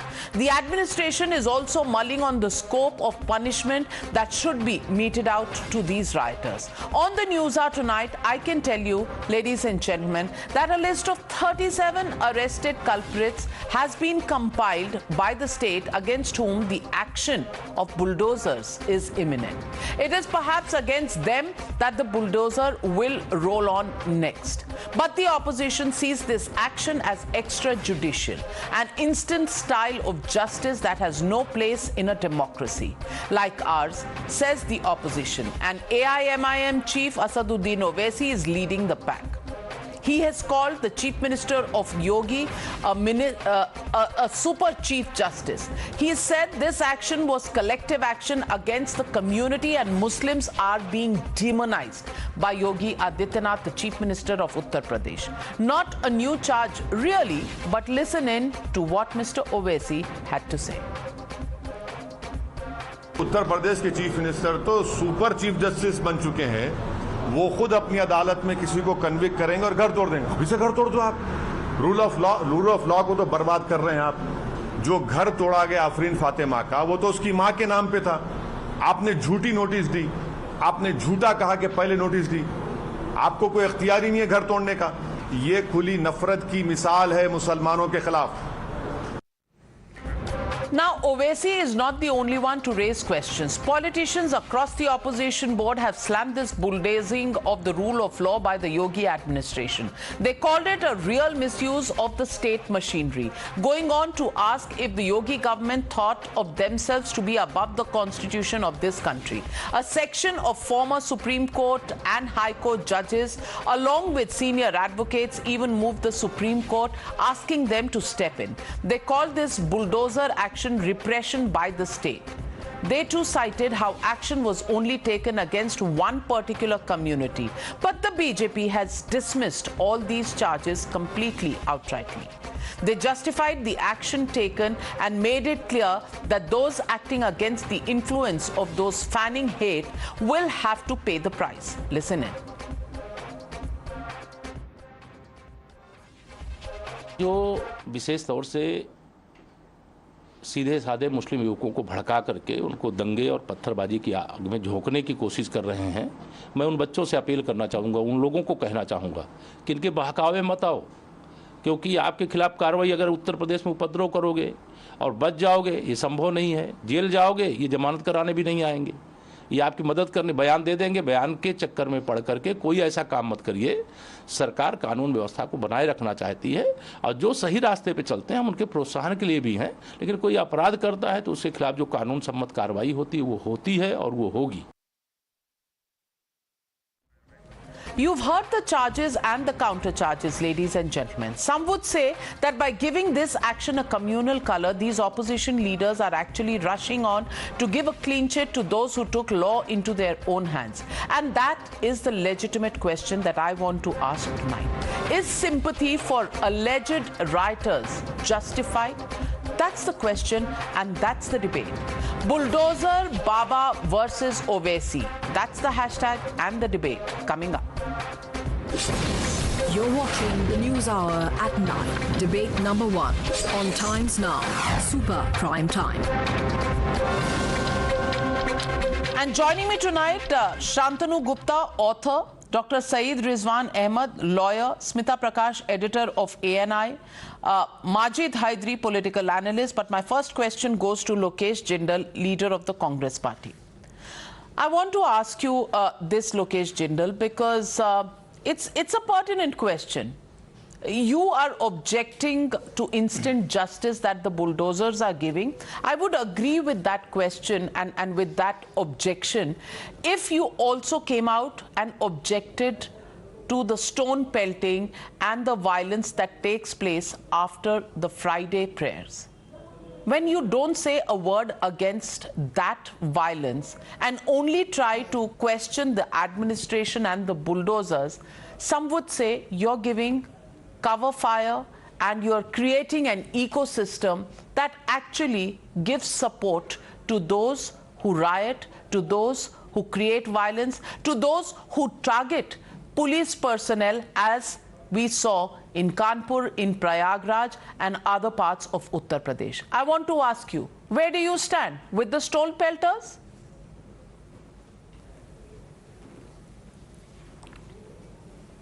Good evening, Navika. First of all, you said that when justice is being delivered in such a hurry, then there is an old maxim, justice hurried is justice buried. And secondly, when you are talking about action of the state and action of one community in the society, both of them cannot be compared.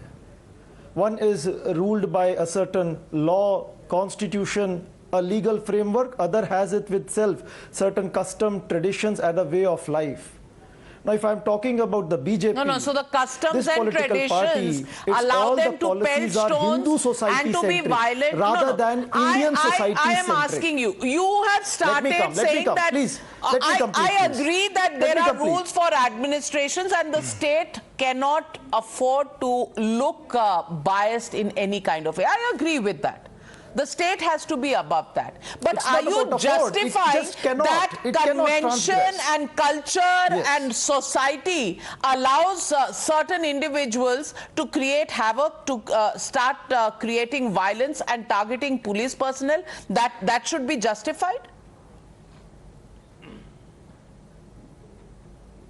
No, nowhere is it justified. In fact, it's very important for us to understand what is causing all this form of attention. Now, the BJP, its policies are Hindu society centric rather than Indian society centric. It gives the Hindus a primary citizenship and always pits Hindus against the Muslims. Now, this entire Prophet Muhammad's issue that has emerged because of Nupur Sharma's careless statement, now, rather than bringing about a peaceful settlement between Hindus and Muslims, now the government is adding insult to the injuries by resorting to all this form of bulldozer justice. Now, such a form of anarchy, callous, and such form of a behavior does not suit a democratic government. Let me tell you, the government has even behaved in a manner which not even Hitler had behaved. So the point is, none of the actions of the government, the policies, they are in consonance with the national interest. It is simply dividing the country between Hindus and Muslims, and considering that its propaganda is going to bring them further forms of votes in 2024. But let me tell you, BJP is going to succumb to its own fall. Okay. Shantanu Gupta, respond to the charges made against you and against the Yogi administration by Mr. Lokesh Jindal. I think, Navika, you rightly started. I think from last couple of weeks, we have two sides. One side which are standing with the Rioters who come out after Friday namaz, who come out after the Jummeh ki namaz and get stones not in hands, in small tractors, lorries, thelas, who have the ability to make petrol bombs, who fire at police personnel, who done arson, who destroy public property. That's one side. Second side, who is standing with Yogi's action, who's giving justice, and who got a historic mandate 2.5 months back because of amazing law and order situation he has given to the state of Uttar Pradesh. So these are two sides. And about the illegal properties, Yogi administration have confiscated illegal property worth 2,000 crore rupees in last 5 years. From Rampur to Muzaffarnagar to Gonda to Lalitpur, and right now, from tomorrow also there will be a lot of demolitions. Right? In fact, on 21st of August, there's a huge demolition of a Supertech property, a major builder, because it was made on illegal property. In Mulayam Singh Yadav's time, Akhilesh Yadav's time, Mayawati's time, a lot of illegal properties were given under political patronage, and those are being destroyed. And in every case, I'm mentioning in every case, the due process was followed, off notice, second notice, pasting the notice. And UP government came out of all the court cases that was put against them. So I think, and people have given historical mandate to Yogi government for their strong and law and order. Will that justify Majid Hydari, the fact that there are bulldozers that are all over the place? Lokesh Jindal, calm down, calm down.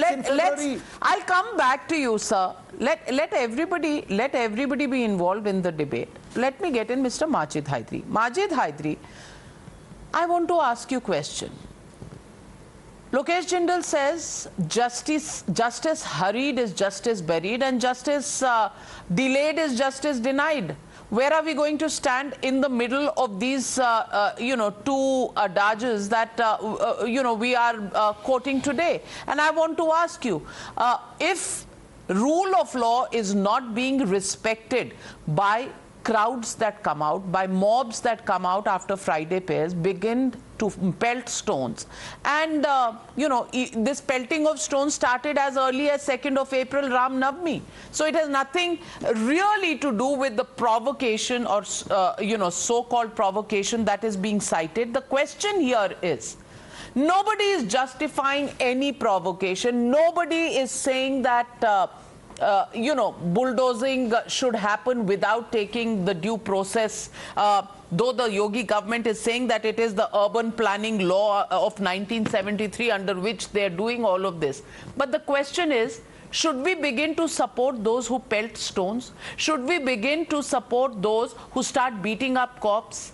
Should we begin to support those who actually cause injury to cops, who have to stand on duty and protect normal citizens? And should normal citizens' lives be thrown out of gear? We should protect them, but raise questions on the action taken against rioters. What kind of a country are we living in? What kind of an ecosystem are we providing to those who are accused? Bulldozer की तोड़-फोड़ को इंसाफ बताया जाता है। भारतीय का घर तोड़ के नया भारत बसाया जाता है। नाविका साहिबा, Indian Constitution does not permit collateral punishment. The demolition of the house of Afrin Fatima is not only unconstitutional, it's anti-constitutional because it demolishes the very idea of Indian system of justice. And tonight on your show, I am ready to put my career at stake. I have just one humble submission, one question, if you let me speak further. Yes, madam. Yes, am I allowed to speak further? Because I don't want to shout over anybody. Nobody is interrupting you. Navika Sahiba in 2000, okay, fine. Navika Sahiba in 2018, October, riots in Bulandshahr, Inspector Subodh Singh got lynched. And the accused included one Yashraj Kumar, who said in his statement to the media that I am writing accused, I am not murder accused. And then he became a punch in that same area. Was any of those writers' houses demolished? Was any of the houses of Karni Sena people who took the entire nation hostage demolished? Were any of those who made MF Hussain leave the country, put him to forcible exile, were any of those houses demolished? I want to know it. If you give me one example, I'll join BJP right tonight on your show with an apology to the Bharatiya Janata Party. Thank you. Respond Shantanu Gupta before I get in Rizwan Ahmed. Majid Saab, I think you're sounding quite funny today. So the house of Javed Pump, or the house which was on his wife's name, is demolished because it was illegal. Because on 10th of May notice was served, 24th of May notice was served, 25th May notice was served to demolish it, and no one responded. That's why it's demolished. The properties from Azam Khan are taken, Mukhtar Ansari, Vikas Dubey, you will like this name, Vikas Dubey, Vijay Mishra, they all are demolished because they were made on illegal properties. Today, Barrister Asuddin Owaisi is also making the same argument as you, that Teni ka ghar kyun nahi tod diya, iska ghar kyun nahi tod diya, because they were not made on illegal properties. If you have evidence against it, go to the court and prove otherwise. I don't know what kind of logic is that. Because government have due documents that their house is made either illegal property or government property, or the map is not passed. That's why under the due diligence of law, it's broken. And mind you, Uttar Pradesh government have recovered properties worth 2,000 rupees in last 5 years. Well, so let me get in Rizwan Ahmed. Rizwan Ahmed, I want to ask you this question. Those who write to the Supreme Court have not said one sentence condemning the violence of 10th of June. They have not said one sentence about the fact that that was wrong. What they have objected to is the bulldozer justice. I just want to ask you, every time there are accused of some violence, whether it is Karoli, whether it is Khargon, whether it is this, why do we come up with an ecosystem that begins to make it community related? They always play this victim card कि मुसलमानों को target किया जा रहा है. I thought terror का तो कोई धर्म होता ही नहीं, तो इस तरह का लॉ ब्रेकिंग का भी कोई धर्म नहीं होता. Whoever breaks the law should be shown the rule book and action should be taken. Can we have different rules for different religions? Yeah, thank you so much. Jai Hind, Vande Mataram. See, whatever I have been hearing since last 3-4 days, the prime objection is that the bulldozer is being used selectively. All the people who are arguing against the bulldozer usage are saying it is being used selectively against the Muslims. You know, these people are making a flawed argument. It means, what they mean to say is, if you also use against the Hindus, then the usage of bulldozer demolishing house is perfectly fine. So thereby meaning the argument should be from their side that you cannot use a bulldozer on a Hindu as well as on a Muslim. Then the argument will hold water. They are making a selective argument, thereby endorsing that the usage of bulldozer is perfectly fine. The only problem is that it is being used against the Muslims. Number one. Now when I am talking about being selective, Navika, now let's go back about 20 days back or 15 days back, if I am not wrong. When that unfortunate incident happened in a TV debate, that day some people became selective. Those people who started taking name of Nupur, if they were so fair, they should have said the Rahmani Nupur episode, the Rahmani Nupur saga. Why they were being selective that day and only barking over Nupur? They should have tagged in Rahmani also. Then I would have understood that these are fair people. Number 3 and last, there are for the same incidents 2 set of rules. Navika, please note this, if I can help you and your audience. One is a riot, which happens when I am demanding something, some organization is demanding something, and there's a congregation, koi dharna pradarshan ho raha hai, and it becomes violent, and there is stone pelting and azani and burning of cars, whatsoever. That is riot 1. Riot 2 is, you know that it is a sensitive issue, you know it involves the Prophet, you know that the world is looking towards India, you know that our diplomats are being summoned by various embassies, you know it is Friday, you know it is Jummah prayers, you collect stones and you indulge in stone pelting. Now both the riots are different. How they are different, Nipur? The first riot has a local effect. The second riot, God forbid, if India would have slipped into a chain reaction of riots, If India had slipped into a chain reaction of anarchy, if India would have slipped into 50 another riots, you know, we would have seen 5,000 deaths. You know, we would have seen rapes. You know, this riot could have come to my house and your house. So do not call it a riot. This is a special circumstances, a drastic situation which needs drastic action. अगर मैं home minister होता तो घर ना गिरवाता, घर की नींवें तक खुदवा देता. Well, Rizwan Ahmed, I just want to correct you. I'm not Nupur, I'm Navika. And I do believe that you know, hurting anybody's religion is certainly not acceptable, and hurting anybody's feelings. Rahmani was also hurting. Rahmani was also hurting. No, well, Rahmani was also hurting. Rahmani was also hurting. Which is something that doesn't justify anybody coming out and you know, going off the handle. And let's not go there. But the question tonight is not that. The question tonight, Smita Prakash, is why do Congress leaders come out and say नादानी हो जाती है बच्चों से, stone pelting or violence हो जाती है. Hemant Soren comes out and says तैश में आके लोग गलती कर देते हैं. You know, there is justification that is happening of what happened on the 10th of June, and that is where the problem is. That 10th of June justification is considered to be legal, is considered to be in accordance with the law, but bulldozer action and its legality is being questioned. I'm saying that if you have to question one, you should question the other first. Isn't that the way it should be? Quite right. I think it's logical, right, that the yardstick should be the same for everybody. No special cases. Now, if someone has broken the law, then they have to be booked.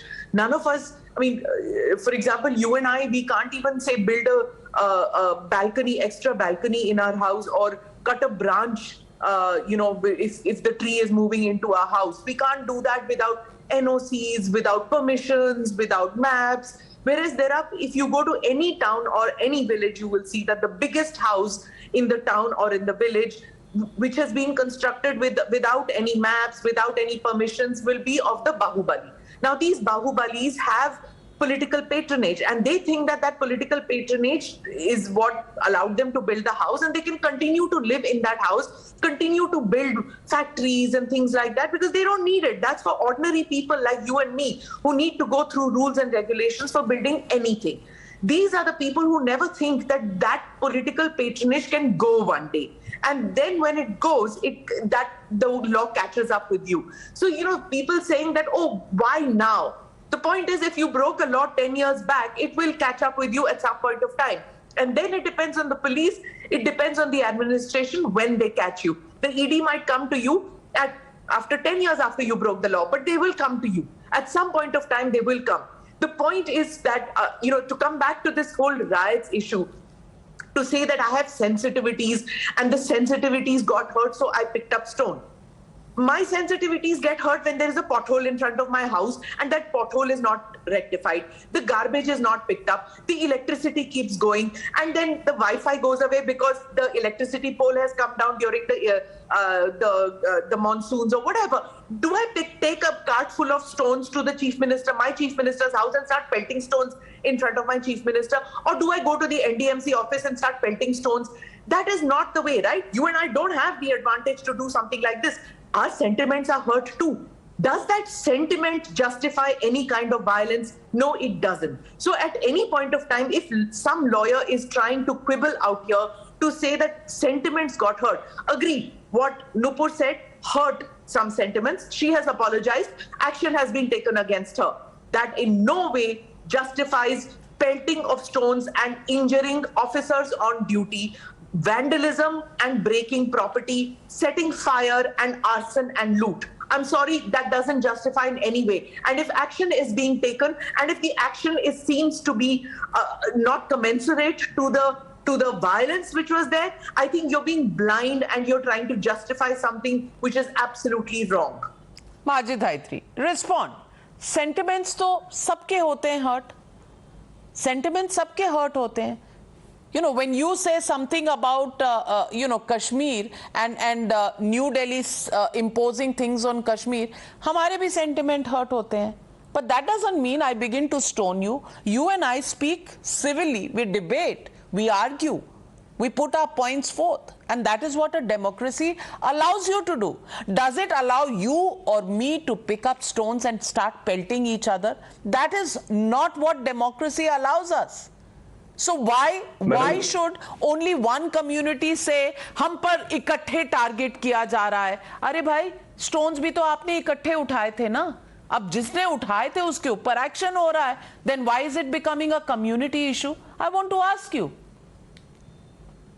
Navika Saiba, our democracy is essentially about equality. Equality before the eyes of law, equality on everything. When my Honorable Prime Minister Narendra Modi ji says, Beti Padhao, Beti Bachao, how can a bulldozer help Padho to this Afrin Fatima? How can a bulldozer be protection for this Afrin Fatima? Let me remind you. So may I just interrupt you for a minute? I don't know, it's not a verified handle, but if you go to Afrin Fatima's site, there are videos of her where she's spewing venom. She calls this country something else.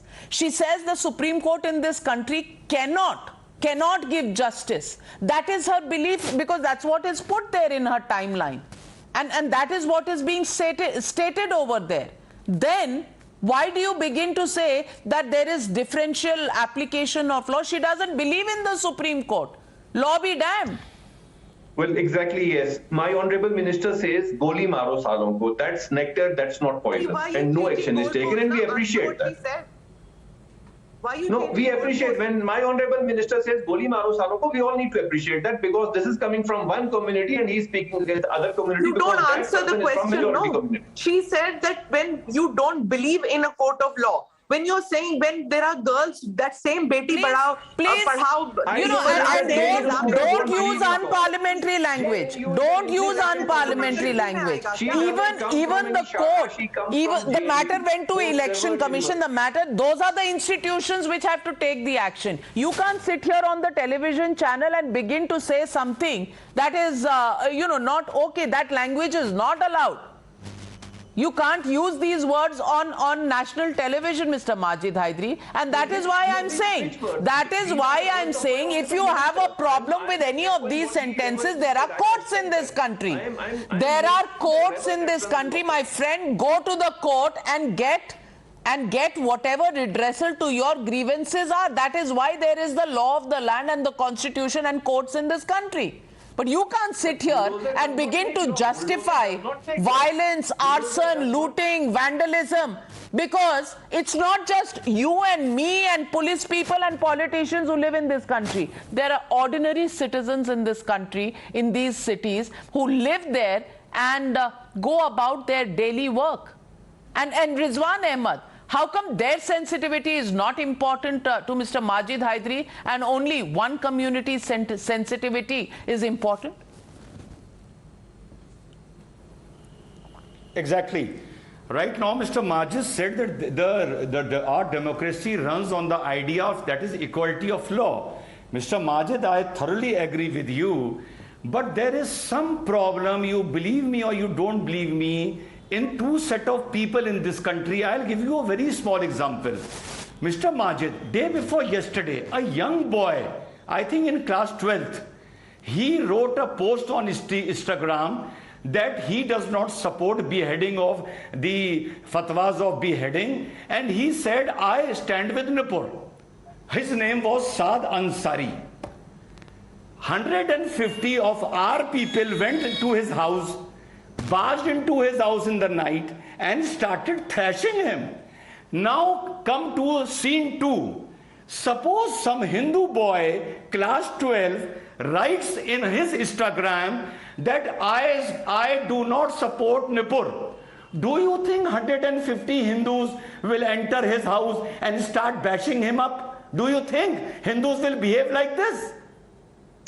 So that you spoke about children and stone pelting, let me say there was a major expectation that Yogi ji would take lollipops and laptops to Pragyaraj and distribute those among the Muslim kids who were stone pelting. What I am talking about, brother, I am talking about Bombay. I am talking about I am Bombay. also talking about the kids. I am talking about Saad Ansari, for God's sake. Sir, I know about Saad Ansari, but I am talking about the kids of Pragyaraj who had picked up So then why don't you say what happened to Saad Ansari was wrong? Why don't you say that what happened to Saad Ansari was wrong? Why don't you say what happened on the 10th of June was wrong? Right is right and wrong is wrong. I will begin to agree with you that bulldozer action was wrong if you will say that 10th of June violence and vandalism was wrong. Come on, say it. Say How can I say it was wrong? I can't say protest is wrong. Oh, it may have gone wrong. Violent protest is right. See, this is the hypocrisy. This is the hypocrisy. I want to ask you, Lokesh Jindal. I've exposed Majid Haidari. He says, how can I say protests were wrong? That was not protest. That was violence. That was stone pelting. That was bringing stones in trucks and trying to disturb and be violent and to hit police people on duty. I want to ask you, will you condemn that? Has Rahul Gandhi tweeted and said that the violence on the 10th of June was bad, wrong?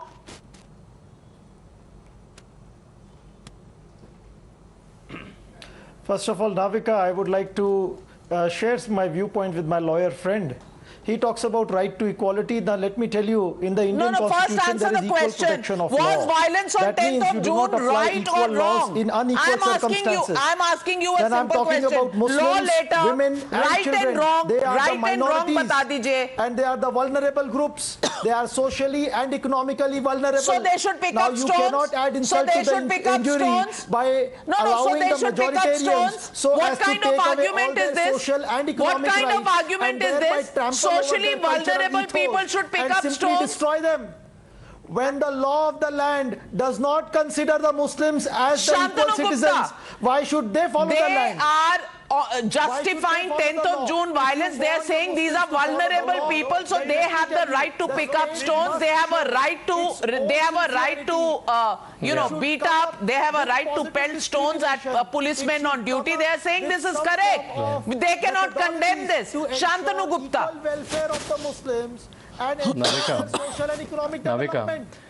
Lokesh bhai. Navika, what we discussed in last 10-12 minutes is, I think, of utmost important. What Smita ji and Rizwan ji said gives an underlining thought that there is no cost of insulting Hindus. So if Nipur Sharma will say something, there will be action, there will be furor, but there will be no talk about what Tasleem Rahmani said. So Asaduddin Owaisi can say something and run away. Waris Pathan, Shashi Tharoor, Sabah Naqvi can say something and run away because there is no cost of insulting Hindus. So are we now trying to say and setting a dangerous precedent, sending a dangerous precedent that Hindus should also come on the road? And felt their hurt obvious. Is this your manliness? And that's the underlining. That's why it's one-sided debate from last 2 weeks. You can say anything about the Shivling. That's fine. Owaisi can say anything. Waris Pathan, Shashi Tharoor, Sabah Naqvi can say anything any day. Because Hindu will not make the cost felt. There's no Hindu nation who will put you sanctions and who will put you economic pressure. So are we trying to set this very dangerous precedent? Are we trying to set this very, very dangerous precedent that Hindus should also make their hurt felt, their sensitivity felt on the roads? They should also stop believing on police, on courts? And they should also start taking stone, petrol bombs and countering police. This is a very dangerous precedent that we are setting on debate from last 2 weeks. Policemen on duty, right or wrong? Yes or no? Right or wrong? Absolutely wrong. Absolutely wrong. Absolutely wrong. And this nation believes on the court of law. Right or wrong? And that's how the Hindu community behaved in the last 70 years. Right or wrong, Lokesh Jindal? Violence. Congress as a party has emphasized upon ahimsa. Okay. Absolutely how wrong. How many leaders came out? Violence. How many leaders came out and condemned 10 June violence? How many leaders came out and condemned 10 June violence? I didn't see a single tweet from Rahul Gandhi. We are condemning. The point is, we want BJP to stop this violence. This violence is manufactured by BJP. You will give, Smita Prakash, this is very well. They will justify those who pick up stones because they are vulnerable. But BJP should stop the violence. And they should give cover fire to those who are the vulnerable sections with stone in their hand? Look, Navika, when Shantanu says that, should the Hindu community also take offense? Yes, there have been cases where Hindu community has taken offense, but the entire concept of Hinduism so far has been of tark vitark, has been of debate, where we debate various views, even if they are offensive. That's just how it has been. Now, and we don't have a blasphemy law. We don't have that, X thing that you said was blasphemous. You hurt me, and I will say to you that you hurt me. If you can debate on this point of view, you debate. Now, if that changes, let's see whether that changes. That having been said, Navika, I also need to make a point of view that, across the country, across the world, in fact, there have been influencers who've been egging on this protest, who've been saying that limited violence during these protests should be allowed. These are people who sit abroad. I think there should be some kind of punitive action. Inka OCI card band kar do. Ye jo aate jate hain, sitting in Sweden, sitting in Switzerland, turning around and saying ki haan, pathar uthana theek hai, policemen ko marna theek hai. These kind of things, that punitive action should be taken. They cannot publish their books in those countries where they live. They publish their books in India. Indian publishers publish those books, and they are the ones who are egging on violence. They don't pay the price. Those young kids who have come out, kids or youth or whoever, have come out, and now they have police records against their name. Unka passport nahi banega, unko visa nahi milega. Those who have gone to Kuwait, who got enthused with this protest, reasonable protest, unko wapas bhej rahe hain, right? Their visas are being cancelled. They are coming back. Their work visas are over. The remittances they were sending for their sisters, for their mothers, for their fathers, those remittances will stop. Who will give them jobs now? Those people who egg them on, those influencers who Shantanu was mentioning, who were saying protest karna chahiye. Who pays the price for these riots? Majid Haidri, and there are these influencers who operate out of Pakistan, who operate out of countries which are inimical to India, and who's paying the price? It is your and our children, whichever religion they belong to. If they are misled, Mr. Majid Haidri, ये फर्क आपको कब समझ आएगा? Navika Saiba, firstly, I fail to understand why does any Indian need to leave India when we have the idea of Sabka Saath, Sabka Vikas, and Sabka everything in the country. Why should any Indian leave for that matter? But coming to the point, we are discussing right to freedom of expression and some community getting hurt. It's not about Hindu-Muslim violence. It's not about Hindu-Muslim danga or panga or whatever. It's just that one community has got hurt. Their religious sentiments have got hurt because of the wrong utterances made by two of the BJP leaders. And it's not about Nupur alone. It's also about Naveen Jindal. So we are protesting that we need to get justice and we need strict blasphemy laws, much in line. Of course, go to the courts. Of course, file FIRs. Do what you have to in the ambit of the law. But can you justify stone pelting, violence, fire, beating up policemen? That's the question I'm asking Majid Haidri. Why is it so difficult to answer that question? The problem is that we don't have capital punishment on blasphemy. In fact, we don't have blasphemy law. So unless we have it, you'll face such kind of situation. So come up hurriedly, come up with a blasphemy law, capital punishment. Capital punishment you want. You want capital punishment for utterances, but you do not want bulldozer action for arson, for vandalism and beating up people. Rizwan Ahmed, ये है प्यार मोहब्बत की दास्तान from Majid Haidri that you are hearing. Rizwan Ahmed.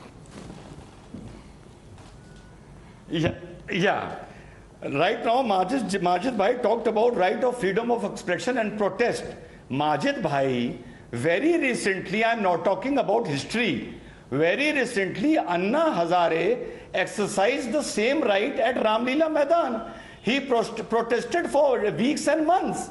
Who had any problem with him? So number one, do not try to confuse a rioting with a protest. You have a right to protest, but you don't have a right to riot. Number one. Number two, when you talk about the capital punishment, very slowly you are steering towards your agenda, which you cannot deny that you truly love a blasphemy law, which says कि अगर कोई हजूर की शान में कुछ कह दे तो उसका गला उतार दो. Number three, I heard Mr. Jindal he was talking very nicely about Muslims and my prophet. Mr. Jindal, I think I am elder to you and I request you with folded hands and I hold my ears on national TV. Please, it is a matter between Muslims, BJP and our prophet. Please do not become a spokesperson. We don't need you. Please don't advocate our case on TV and debates. You are not wanted here for advocating for Muslim. As a Muslim, I am telling you this, okay? Well, ladies and gentlemen, the question tonight is just this. That those, you are not the only Muslim, that those who say that protesting is their right will not condemn the violence in those protests. But they have a solution. They want a blasphemy law to actually give capital punishment to anybody who says things that they think are blasphemous. But on the other side, just bulldozer action is something they cannot tolerate. Talk about different rules for different people, and that is the special arrangement that these so-called rioters accused of arson and vandalism are demanding for themselves and so-called ecosystem that is coming out to protect them. Do you think this is right?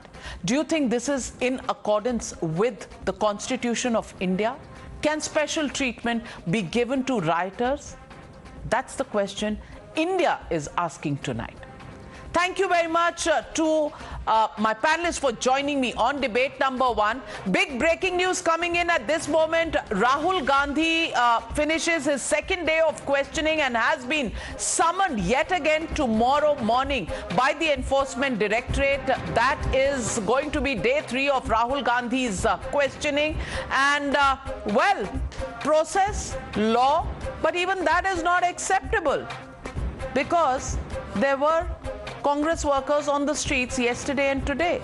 Now, for a third day, are we going to see protests on the streets of Delhi and other parts of the country? We'll have to wait and watch. But Rahul Gandhi needs to face the Enforcement Directorate once again tomorrow morning.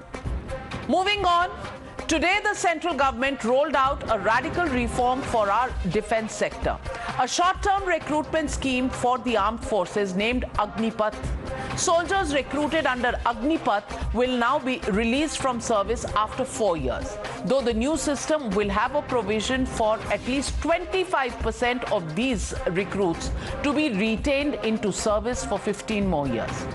They will be inducted as Agniveers, a new distinct rank, and they will don a distinct insignia as part of their uniform. At the launch, Defence Minister Rajnath Singh and Tri-Services chiefs hailed it as key step towards making the army youth-oriented, modern and tech-savvy. Listen in. आज का अग्निपथ नामक एक transformative योजना हम ला रहे हैं जो हमारी आर्म फोर्सेस में ट्रांसफॉर्मेटिव चेंजेस लाकर उन्हें फुली मॉडर्न और वेल इक्विप्ड बनाएगी। अग्निपथ योजना में भारतीय नौजवानों को बतौर अग्निवीर आर्म फोर्सेस में सेवा का अवसर प्रदान किया जाएगा और यह योजना देश की सुरक्षा को मजबूत करने व हमारे युवाओं को मिलिट्री सर्विस का अवसर देने के लिए लाई गई है।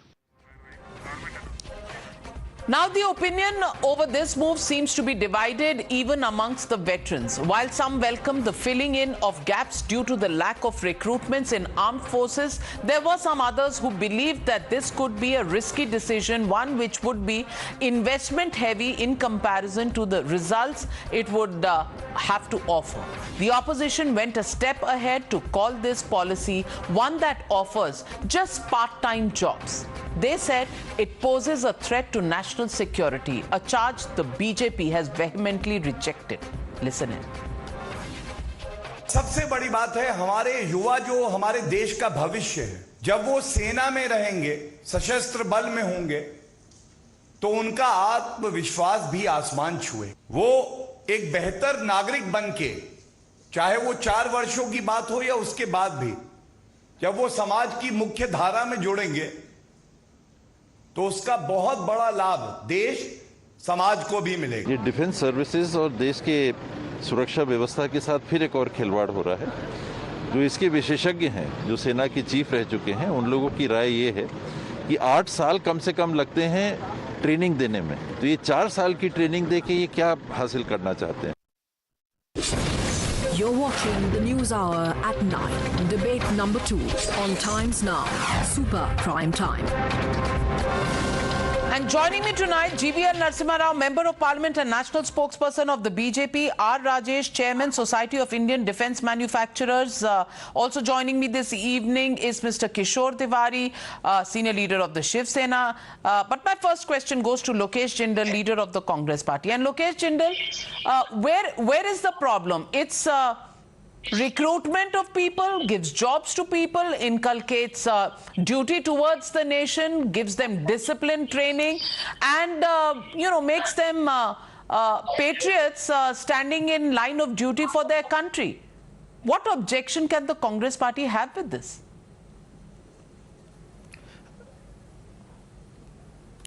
Navika, there is already a provision of territorial army which exists, but we see that these examinations are never held. And most of the time the examination gets stretched. Even after the examination, the commissioning does not take place. Secondly, this form of provision that this government is muting, it is dangerous, as there is a danger of having some form of mercenaries into the army. We have seen in history, whenever mercenaries, they have taken over the army and all, it has brought about debacle. For example, Battle of Karnal that happened in 1739. And thirdly, when I'm talking about the defense sector, that is not a sector which is going to fulfill these promises of employment and jobs. It is not ordinary job or employment of a civilian. It is very much a profession which requires an utmost integrity of an individual. It is not a one-time adventure. Now, this particular government must stop fiddling with the national security just so as to have some form of a political mileage and give effect to their jumlas. Well, let me, on the jobs right, in the defense sector, let me get in Mr. R. Rajesh to respond to the objection, or rather fear, that has been raised by Mr. Lokesh Jindal. They're talking about immaculate people with the backgrounds which will not be a mercenary background. Do you think 4 years commissioning in the defense forces will give rise to a tribe of mercenaries, Mr. Rajesh? Well, Navika, on behalf of the Society of Indian Defence Manufacturers, we welcome the idea of getting this Agneepath rolled out, primarily for 2 reasons. One being that we are creating a society which is going to be more disciplined, with a lot of social, mental and physical effects which come into making them employable in the society. That's step number 1. Step number 2, if you're looking at the long-term perspectives, I think the young workforce that we're going to have is going to bring in a lot more synergy into the industry. And primarily with respect to the Atmanirbhar Bharat, making a lot of new initiatives with the government is going to make India more employable in the long term.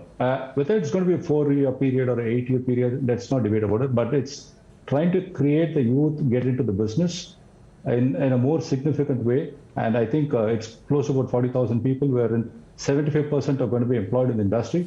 And the industry is going to be on the upswing. And with the new initiatives the government has been taking, this is going to be a significant step in terms of the employability of the youth.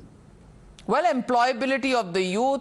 किशोर तिवारी जी, जिस देश में आप कह रहे थे कि youngsters को नौकरियां नहीं है, अब आपको देश के नाम पर सेवा करने का मौका मिलेगा, ट्रेनिंग मिलेगी, और उसके बाद employability in the corporate world, in the defense institutions. So I want to ask you, क्या objection हो सकता है? क्या 4 साल, अगर 17.5 साल की उम्र में जाएगा कोई बच्चा और 21 साल तक के बच्चे जा सकते हैं, इसमें हर्जी क्या है अगर यंग लोगों को डिसिप्लिन और ट्रेनिंग और एम्प्लॉयबिलिटी की ट्रेनिंग दी जाती है? Where is the problem?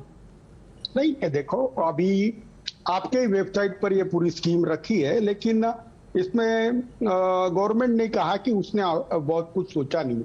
Navika जी, आप समझ लेना चाहिए कि अभी एग्जिस्टिंग इसमें एनडीए के रूट के थ्रू आते हैं, और शॉर्ट सर्विस कमीशन और परमानेंट कमीशन एसएसबी के थ्रू रिक्रूटमेंट होता है। तो एसएसबी का उन्होंने उल्लेख नहीं किया, लेकिन उन्होंने एक बार कह दिया कि रिक्रूटमेंट चैनल ऐसा ही रहेगा। अब कैसा है कि 8 साल के बाद इनको सूझा 46,000 बच्चों को ये जॉब देने को जा रहे, तो मैं कोई ऐसा विरोध नहीं करूंगा, इसका तो स्वागत ही होना चाहिए। लेकिन अग्निवीर और अग्निपथ ये मार्ग है, तो मैं अभी बता रहा हूं कि 8 साल के अंदर देखो जीवीएल बताए गए कि 2 करोड़ का जॉब देने का इन्होंने प्रॉमिस किया, और 10 तो 8 करोड़ जॉब कितना 16 करोड़ जॉब हो जाना चाहिए थी।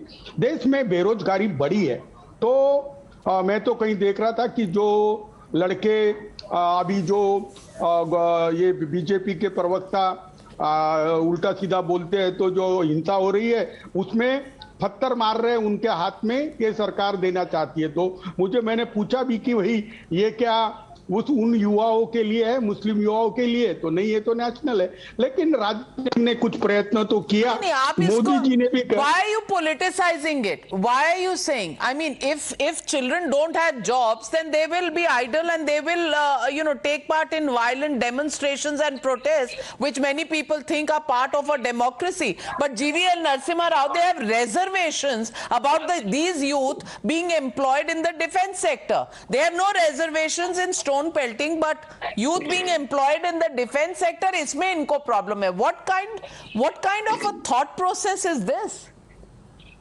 I think it's the kind of arguments that we are hearing from our friends in the opposition is bizarre, to say the least. No, you always give a jumla, na? You always give jumla. Why is the opposition? Why are they opposing such a novel idea, where tens of thousands, where nearly 50,000 youth, young people, straight out of school or college, can get employed in the defense sector, in the armed forces, get trained? I think there will be millions of people who would want to take this job, who would want not just as a job, senior army personnel are saying this is a haphazard decision. This is a haphazard decision. No, Navika, I want to surprise if millions of people come forward, non-practical, not only for the emoluments that this position offers, but also for the opportunity to serve the country, to get skilled, and also to become a good citizen of this country. You see, there are many countries where absolutely, GVL Narasimha Rao, and I want to ask Mr. R. Rajesh. Mr. Rajesh, there is this fear that is expressed that there will be a class of mercenaries who will be created. Are we actually looking at this and evaluating this in a wrong way? What is mercenary? Are people who go into the army or any profession mercenaries just because they get a salary at the end of it? And to label some of those who will get in through this route of Agniveers, they will have more of a mercenary mindset than a nationalistic mindset. Is this the right argument that is being put forth? Not really. Why do you have to call them as mercenaries in the business? From the industry perspective, I strongly believe we are getting well-trained youth to come into the business. And if you want to label them as mercenaries, I think which the industry does not agree with what we are talking about. I think we are looking at an opportunity to get trained people coming into the business with a lot more newer things that's happening in the geopolitical situation in India. I think we need to strengthen our defense business per se. And with this, people who have got trained in the business, I think this will become a bigger opportunity for the industry per se. And this is never going to be called as or labeled as a mercenaries in the business. Well, Mr. Lokesh Jindal, I want you to reevaluate the terminology of mercenaries that you've put in. You're saying a high degree of, ethics and a high degree of recognition of the talent that's going in. Are you saying That's not required in other walks in life. Politicians may high level of merit nahi hona chahiye. Only in the defense sector you have requirement of that. Are we not seeing enough mercenaries in other walks of life? Why leave politics aside? Why are you painting and pointing a finger at those who will come in as Agniveers with a sense of pride for the country by calling them mercenaries? I think you're insulting people who would want to pick this up even before they do.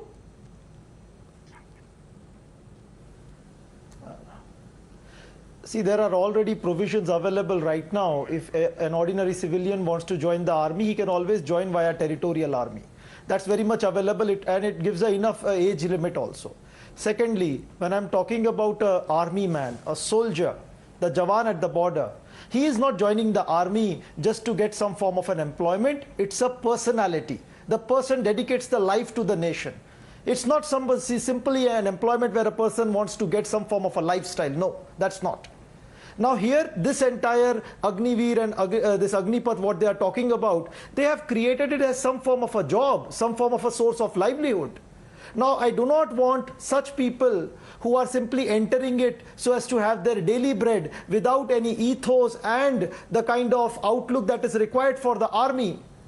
Mercenaries are those people who do not have a full-fledged involvement into the war or into a particular way of life. But people joining the territorial army are not mercenaries, but Agniveers will be mercenaries. People joining the territorial army, who do so for a part-time on a part-time basis and may not end up being employable. Those are acceptable to you, but not this new cadre of Agniveers.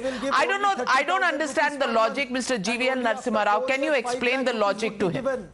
No, it's not. This is bereft of. This is not only bereft of logic. This is bizarre. I think we should not even allow any discussion on this line, because this is insulting both the soldiers and also future soldiers of this country.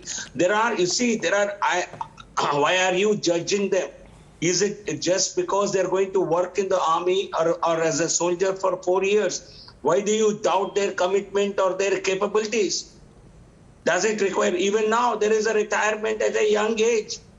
Tomorrow you might say, no, you should have everybody retiring only at 65. Conscription in the country. I think you have no business to really make such absurd comments. And if you are a member of the Congress, I expect the Congress party to take action against you, or to distance itself from these comments. If you are a member of the Congress, or if you're speaking for the Congress, I think they will hang their head in shame. Do not undermine the importance and contribution of young people. Sir, I'm so sorry. It's going to be a great opportunity. Only those who see as an opportunity to learn and serve, they will come and join. Why are you painting them as mercenaries? For territorial army? Why aren't the examinations held for territorial army? 2019 was the last year you held examination for territorial army. This is a novel idea. The result is not out for the examination that you held in 2021. Who will be joining it straight from college or straight from school? If it is such a novel idea, allow me, gentlemen, to come in. You know, it's a novel concept. If it works, it can do wonders. Of course, whenever there is a new idea that comes up, there will be questions, there will be reservations, because we are used to habits. And it's a country that has always gone by convention and by the established norms. But isn't the 21st century time for trying out ideas out of the box? And if it makes India Atmanirbhar, is it not worth giving it a chance? The question is, the jury is still out on whether this will be successful or not, but to begin to call a class of Agniveers that this country is hoping to produce already as mercenaries, is that the negative way of labeling this whole new concept? That's the question we're asking tonight. Will opposition parties wait and give time to a new idea to show its results, or will they write it off, labeling it as something that is going to create a problem for India's security? Are they undermining Indians? That's the big question. Thank you very much, ladies and gentlemen, and all my panelists for joining me on the Newshour tonight. Good night, be safe. I'll see you tomorrow. Same time, same show, the Newshour at 9. You were watching the Newshour at 9. Stay tuned. Times now. Action begins here.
You're watching Newshour Agenda, India's most loved primetime show at 10. I'm Padmaja Joshi. The bulldozer in India has now taken on a life of its own. The latest deployment, of course, has been in Uttar Pradesh, and perhaps the most extensive deployment.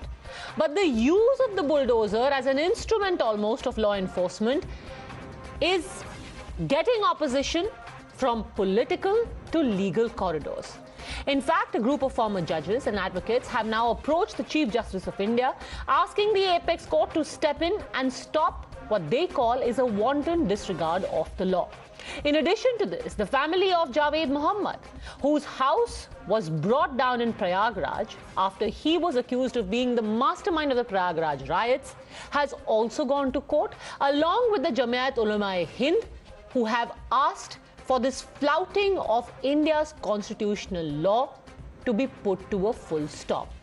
All of them have called the use of a bulldozer repressive and violent action against protesters. In fact, politicians like Asduddin Owaisi now are asking whether netas like Yogi Adityanath have tried to become the super Chief Justice of India. Uttar Pradesh के chief minister तो super chief justice बन चुके हैं, वो खुद अपनी अदालत में किसी को कन्विक्ट करेंगे और घर तोड़ देंगे। अभी से घर तोड़ दो आप। रूल ऑफ लॉ को तो बर्बाद कर रहे हैं आप। जो घर तोड़ा गया आफरीन फातिमा का, वो तो उसकी मां के नाम पे था। आपने झूठी नोटिस दी, आपने झूठा कहा कि पहले नोटिस दी। आपको कोई इख्तियार ही नहीं है घर तोड़ने का। ये खुली नफरत की मिसाल है मुसलमानों के खिलाफ। Now, whatever the reaction, at least the bulldozer seems to have delivered the intended message. After the UP government bulldozed the house of the main conspirator in Prayagraj, Javed Muhammad, the administration has conducted background search on the personal and commercial properties of 85 other rioters who wreaked havoc. The administration is now mulling the scope of punishment that should be meted out. Times Now has accessed a list of 37 of these 85 who have been singled out for imminent action. And even as this action is pondered, several people are now voluntarily removing any illegality, fearing that they might just get a knock on the door from the bulldozer. In Prayagraj, there is palpable panic, but only among those who fear they have encroached on public land. The debate, though, remains. Is this sustainable? Will it stand the scrutiny of a court of law? And more importantly, what kind of a precedent is it going to set? You're watching the News Hour at 10. Debate number 1 on Times Now. Super Prime Time.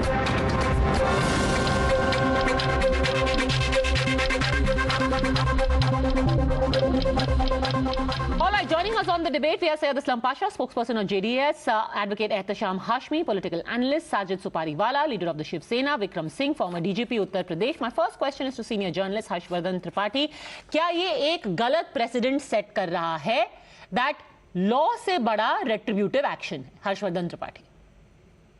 देखिए पद्मजा, ये किसी भी जो लोकतंत्र या civil society में हम अगर बुलडोजर से या इस तरह के पुलिस के जरिए कोई न्याय होता हुआ देखें तो ये अच्छा नहीं है और ये हम सब के ऊपर सवालिया निशान लगाता है। लेकिन उत्तर प्रदेश में विशेष करके प्रयागराज के संदर्भ में जो घटना हुई है इस पर थोड़ा गंभीरता से सोचना देखना चाहिए। प्रयागराज मेरा अपना शहर है और मैं बचपन से देखता आया कि जो शहर का दूसरा हिस्सा है, अगर आप इलाहाबाद जंक्शन जो प्रयागराज जंक्शन उतरेंगे तो सिविल लाइन साइड और चौक साइड, तो उधर उतरेंगे तो नखास कोना, टाला, सारी चकिया, नुरुल्ला रोड, करेली, यहाँ आए दिन ऐसे दंगे, ऐसे झगड़े, ऐसी पत्थरबाजी, डर, ये बहुत सामान्य सी बात थी। 2017 के बाद ये सब लगभग बंद हो गया। लंबे समय के बाद शहर ने देखा कि एक दिन अचानक जुमे की नमाज के बाद कुछ लोग निकलते हैं और वो कुछ लोग अचानक बड़ी भीड़ हो जाती। दुर्भाग्य से घरों से पूरा का पूरा परिवार निकलता है, महिलाएं निकलती हैं, छोटे बच्चे निकलते हैं और उस सब की साजिश में एक व्यक्ति जो सामने आता है वो जावेद मोहम्मद पंप। और यहाँ जो तार जुड़ता है उसकी बेटी आफरीन फातिमा, जिनको याद नहीं होगा उनको याद करना चाहिए कि आज जजेज गए हैं, आज न्यायाधीश महोदय लोग गए हैं सीजीआई के पास, बड़ा अच्छा है। वो सीजीआई को ही नहीं मानती है, वो कहती है कि सर्वोच्च न्यायालय ने अफजल गुरु पर जो निर्णय सुनाया वो गलत है। वो कहती है कि जो सीए संसद ने जो किया वो गलत है। वो कहती है कि इस देश ने जो भी निर्णय लिए हैं 300 है। वो कहती है कि राम मंदिर भी मुसलमानों को दबा कर बनाया जा रहा है। तो एक सेकंड, इससे पहले कि हम आफरीन फातिमा पर जाएं, क्या आप ये कह रहे हैं कि डर का काट डर है? नहीं, डर का काट डर नहीं है। मुझे लगता है कि ऐसे लोगों को तो डर होना चाहिए। खूब पढ़ा जा रहा है ना कि लोग टूट जाते हैं एक घर बनाने में, तुम नहीं बस्तियां जलाने में। किसकी बस्तियां जली? मुसलमानों के घर जल गए, मुसलमान बच्चे जेल में हैं, उनको छुड़ाने कौन जा रहा है? और मुझे लगता है कि ये बस्तियां जलाने वाले का घर तो टूटना ही चाहिए। सरकार का काम होता है कानून का इकबाल, शासन का इकबाल। अगर वो इकबाल नहीं है तो इस तरह की गुंडागर्दी होती रहेगी। और सिर्फ अगर एक विजुअल देखें, just a second Syed Aslam Pasha, the fact is that the legality will now be debated in court because the affected parties have gone to court. But as far as the intended message is concerned, today you have images of people in Prayagraj who themselves वो अपना समेट रहे हैं। अगर सब कुछ अच्छे से चल रहा था तो आप अपनी why are you summating your belongings and going away? The message is illegality will not be tolerated and the message has hit home. Syed Aslam Pasha. No, Padmaja, first of all, I would like to tell my friend, I mean, I don't know, it is called as a senior journalist. He needs to decide so there is whether no need to make a personal comment, please. No, I am. Now he will say, I don't want to call you a senior leader. Come on. No need to make that personal comment. Okay, all right, okay. So, I want to tell this gentleman, first of all, you need to decide you are taking action against the Rioters, or you're taking action against the history, what this person has done or what his daughter has done, right? The second most important thing is... So the official stand of the government is they are acting against illegal construction. That it is associated with rioters is entirely coincidental. No, it cannot be. It cannot be at all. So that is what the government, the UP government, the UP BJP government has to decide, are they taking action against the Rioters? Are they taking action against the encroachers, or what are they taking action against the specific community? That has to be made out very clear. Now, the point is very simple. The UP government so the government has already made it very clear. They are saying we are taking action against illegality, that they are connected to rioting is coincidental. No, I mean, how? We had rioters who were illegal. I'll give you an example. I will give you an example. In Prayagraj now, 85 people are booked for rioting, 37 have illegal construction, 37 are put on notice. अगर दंगाइयों के सारे घर गिराने होते तो सारे 87 गिरा देते ना, 85 sorry, सारे 85 गिरा देते. But they have identified 37 who happen to have illegalities. They're putting them on notice. My question is very simple, and I want to ask the gentleman, and I want to ask you also. Tell me, is there something called as a judicial system in UP or not? Does the BJP believe in the judicial system or not? Who are you to decide that? Until unless the person is convicted, the person cannot be called as guilty. But this is about illegality. This is about illegal construction. This is not conviction for rioting. Why are these actions not taken? Why are these actions not taken against all the other communities? Okay, now you're mixing too many issues. I will come to the communities in just a second. It has to be. My simple question. Because we can deconstruct each argument one by one. Now we can't make like a khichdi of all of it. One argument at a time. Right now you are saying, how can you make these people guilty? I am saying these people are not guilty. But it is not their rioting guilt that is inviting action. It is their illegal construction that is inviting action. Then the government should not say that the action is being taken against the encroachers. The government should say that the action is being taken against the Reuters. But the government is saying that it is against encroachers. Even I am saying it is against encroachers. It is against encroachers. Right. So why are we speaking? Why are we speaking about who took part in CAA protest, who took part in JNU protest? You should make it very clear. The government has to make it very clear, and the debaters who are coming on your channel. 30 seconds, Harshvardhan Tripathi. 30 seconds, Harshvardhan Tripathi. देखिए, ये जो भी हैं हमारे मित्र, उन्होंने जो कहा, बस उनको ये बता दूं कि थोड़ा जानकारी रखना चाहिए. प्रयागराज में ही अतीक अहमद का घर गिरा दिया गया. उस पे प्रधानमंत्री गरीब आवास योजना के घर बने. विजय मिश्रा एक वहीं अल्लाहपुर मोहल्ला है, वहां पे भी घर गिरा दिया गया. वो भी अपराधी थे, उनके ऊपर ढेर सारे मामले थे. तो ये जिन्होंने कम्युनिटी का ट्विस्ट दिया ना, ये बड़ा खतरनाक है. सर जुम्मे की नमाज के बाद पत्थर चले और वो मुसलमानों ने चलाए. अब उसमें इनको क्या करना है? उसमें इनको हिंदू मुसलमान करना है. इसमें इनको हिंदू मुसलमान करना है, और यहाँ इनको उम्मीद कर लीगल क्वेश्चन पूछ रहा हूँ. एकदम एक नियम कानून के मुताबिक हुआ या नहीं. ओके, कम्युनिटी वाले आर्ग्यूमेंट को हम थोड़ी सी देर बाद एड्रेस करेंगे. First let me bring in farmer DGP of Uttar Pradesh Vikram Singh. Vikram Singh, what is happening is blatantly illegal. How do you address that question? And when you have former judges writing to the CJI saying, are you sleeping? Here you have the bulldozer running riot. What would a law enforcer like you do?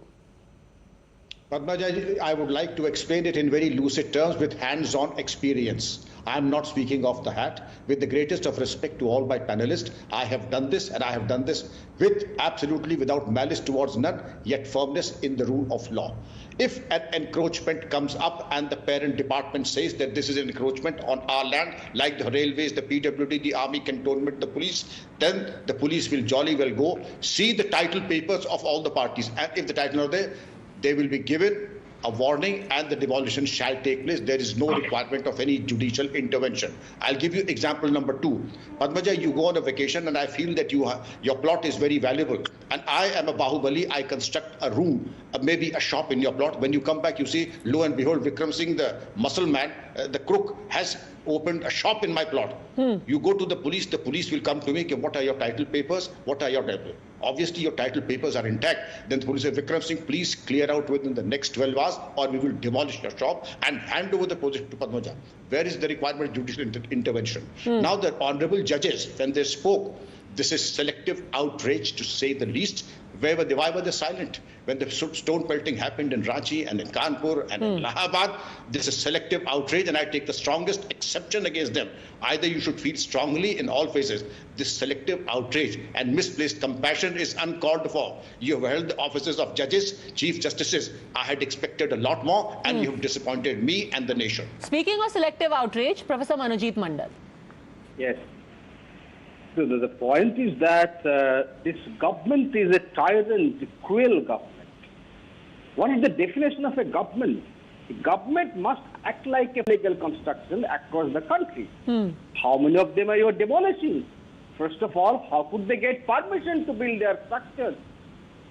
All the illegal structures So, sir, just to understand this, when government acts like a father, you are saying ki bhai, you have an illegal construction.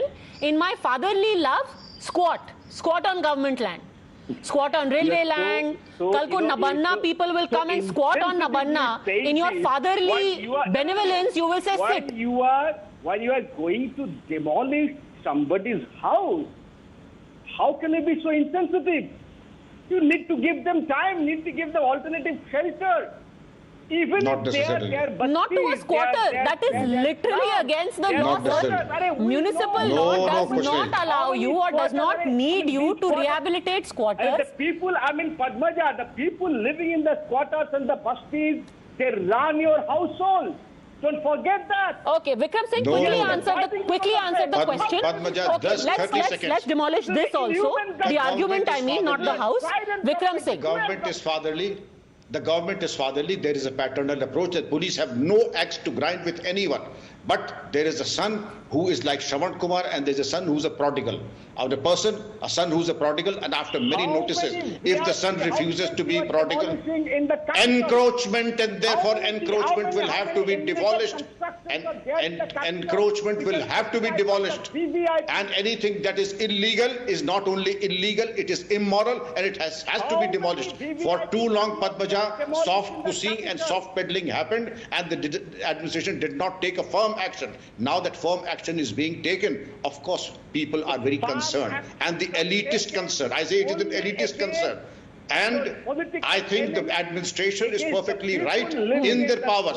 And if you feel so strongly, Padmaja, let them go to court, get the stay order. Okay. They won't do that. In fact, you know, it's great. Everyone should respect the law. But just out of curiosity, why is it, Professor Manojit Mandal, that when it comes to cries of Sar tan se juda, people suddenly lose sight of the law? And they say, oh, this is because Nupur Sharma incited them. Then you don't want to talk about the law. But when it comes for action, then you're like, oh my God, what about the law? Are you saying that people shouting for beheading on the streets is legal action? Lawful action? Where does your concern for law go then? If any protest takes violence on, you have got every right to show your law. Great point. However, let me remind you, Professor Manojit Mandal, that the Trinamool Congress government in West Bengal showed paternal approach towards the rioters who sat for 11 hours on a main national highway. And you know what the Chief Minister said? All of the paternal and maternal love you speak of was for the people who were sitting on public land. And the Chief Minister of West Bengal said, and I quote, the Chief Minister of West Bengal says, road blockades are going on since morning. People are suffering. I will request you on behalf of common people to call off the blockades. Why don't you go to Gujarat and UP where there are BJP governments? Go blockade there. So your paternal love was on display when it came to bulldozers. Mamata Banerjee said, bulldozers divide people, it is against the law. For blockades, you did not invoke the law in a state where you are in power. But when it comes to bulldozers, suddenly you are stickler for law. Only if you stop. ऐसी hypocrisy कैसे चलेगी, Professor Mandal? Let me reply. If you stop your melodramatic monologue, I can reply. Can I reply now? It is maybe dramatic, but not melodramatic, and it is factual. But go on. People can understand. Go on, Professor Mandal. 200 of these people in a pocket of Howrah, they were arrested immediately, and the situation were under control within few hours. It was on for 11 hours. There were people who were stranded and lost their life. What are you talking about, Professor Mandal? It is documented. You are now, then you are mixing up the issues about rioting and I am mixing up because when you're a stickler for the law, then you have to apply the law with an even hand. You cannot say blockades can happen because, you know, democratic protest. Sartan se juda is allowed because these people were provoked. It was a reaction. But a bulldozer action, we have to go and read every chapter and verse of the law. All right. Now let me come to Ehtesham Hashmi. Ehtesham Hashmi, this communal angle which is brought in again and again without any basis whatsoever. Sure, you may say, why is it that the rioting is followed by the bulldozer? But that is something that cannot be decided by insinuation. It will have to be decided by a court. What is your other problem? That it's communal? That it's targeting minorities? Who will decide it whether it's a communal issue or not? Neither you are going to decide nor I. It's a matter of judicial intervention. But and let me tell you, what we can do is we can give anecdotal evidence to counter this kind of a narrative. Like Mr. Owaisi said today, that this is a mass-scale victimization of the Muslim community. Let me actually get to you. Absolutely correct. He is making a right statement. Have you seen the FIR which has been registered by UP police? And let me tell you, UP police has arrested more than 300 persons and registered FIR against protesting citizens. And I have seen protesting citizens. In which Sir, they were not carrying out candlelight marches with posters. Yes, there were people who were pelting stones. In Jharkhand, by the way, shots were fired. Let's not just focus on Uttar Pradesh. Please be very democratic about it. Riots have happened in Jharkhand also. Riots have happened in Uttar Pradesh also. And violence has happened in Maharashtra and West Bengal also. So while it may be politically convenient to focus on UP, please remember that the violence happened across 10 states. Maintaining law and order situation is the job of UP government and UP police officials. As of Jharkhand government. As it is of Jharkhand government. So sir, if you're saying that a riot shows incompetence of the government, then you will have to drop a quick letter to Mr. Hemant Soren also. But again, let me bring you back to the point because we shift goalposts. Why do you think this is mass victimization of the Muslim community? I can't close my eyes. These BJP governments and BJP leaders are targeting Muslim community because they just want to establish their own government for decades and decades. Targeting and how? Have you seen the police officials targeting how? No, let's be specific. Which leaders are targeting Muslims and how are they targeting? The debate. Let me make my summation. Sir, let's have a specific debate now. Who is targeting and how are they targeting Muslims? By lathis. Sir, how are they targeting? You are saying that, just a second, Mr. Hashmi.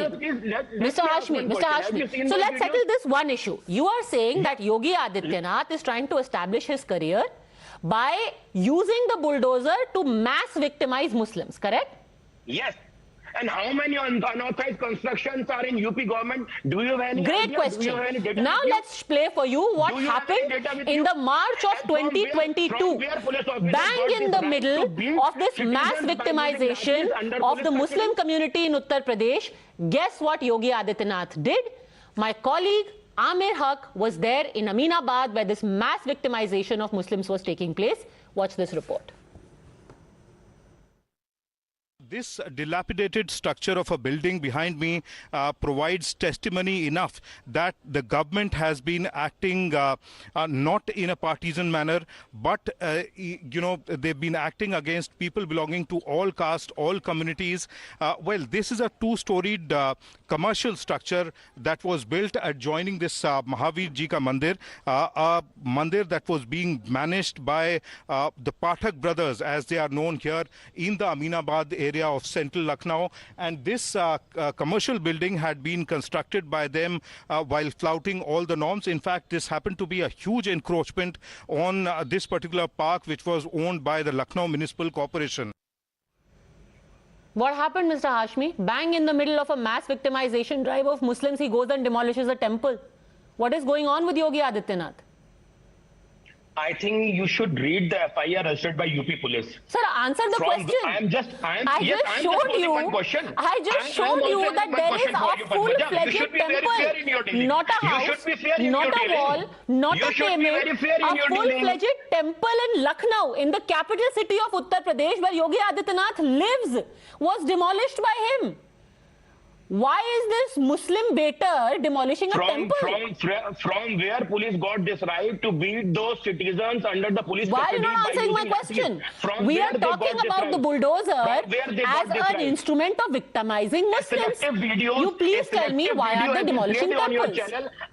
I can play hundreds of videos for your channel in which it can be seen that this government Sir, you are still not answering my question. Now let me give you example number 2 of the mass victimization of Muslims by Yogi Adityanath. June 2022. June 2022, and this also, by the way, is an answer to most people who say कि अमीरों के ऊपर bulldozer क्यों नहीं चलते.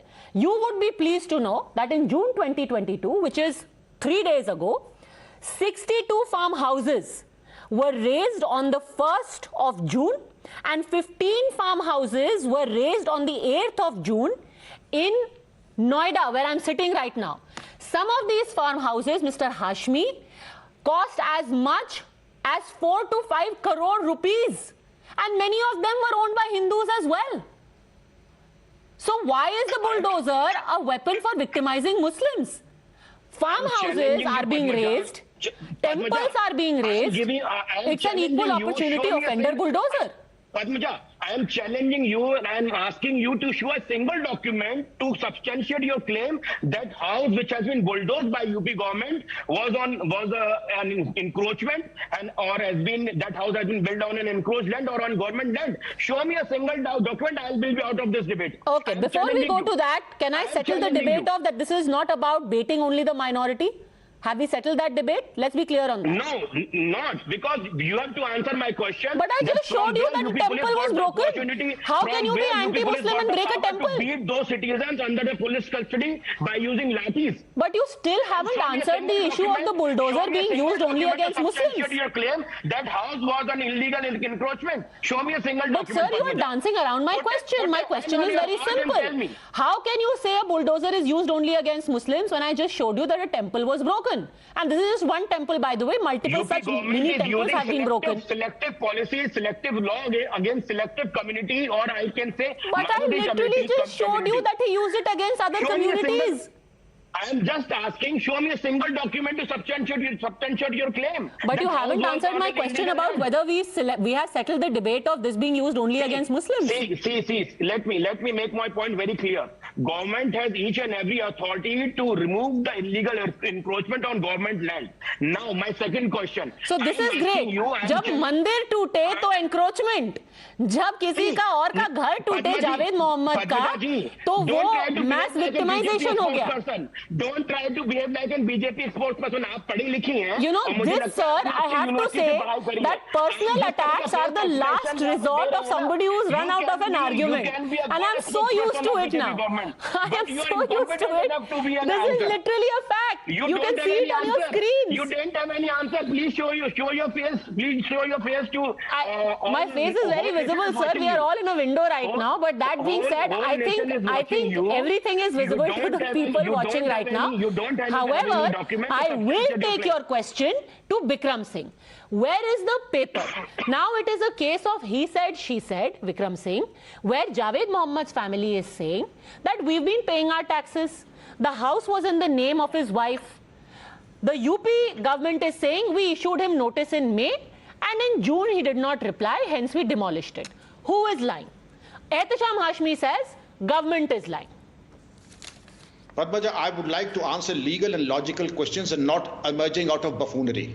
Make it very clear. Instead of wasting everybody's time and then try to hit below the belt that you are behaving like a spokesperson of a particular party. Of course, the notices were given.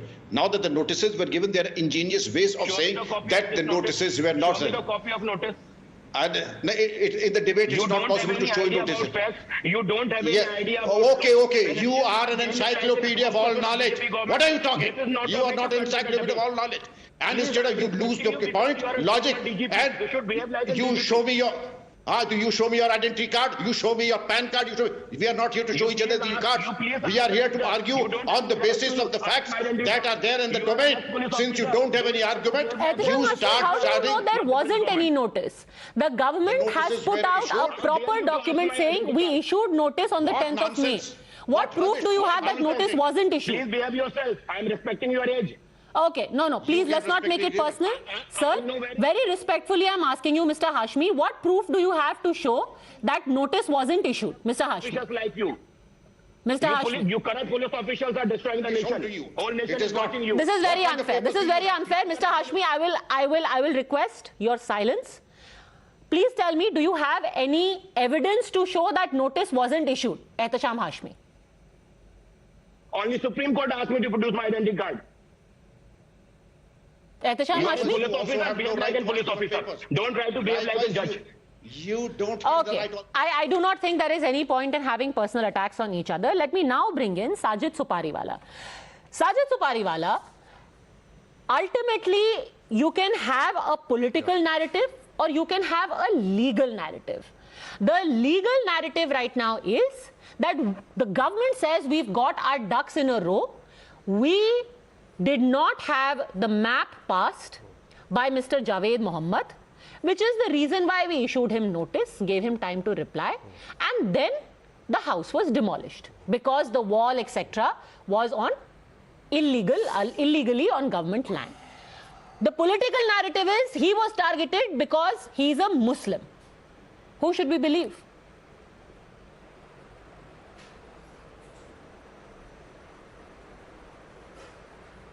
I am unable to hear you again. Come again, please, because the last question which I heard was...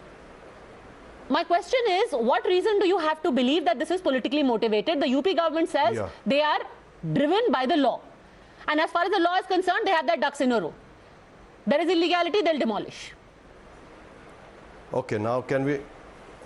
Okay, I have a reply to your question. First and foremost is that bulldozer politics is definitely going on.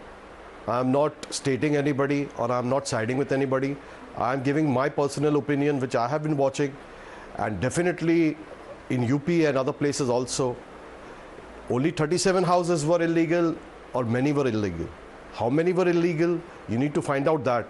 If those were illegal, and why are they demolished at the time of protest? Why it is just such a mere coincidence? It could not be a mere coincidence. It is definitely politically motivated, and they have been targeted. The minorities are being targeted in the UP government, and definitely there are so many facts which have come up in the news channels and the social media.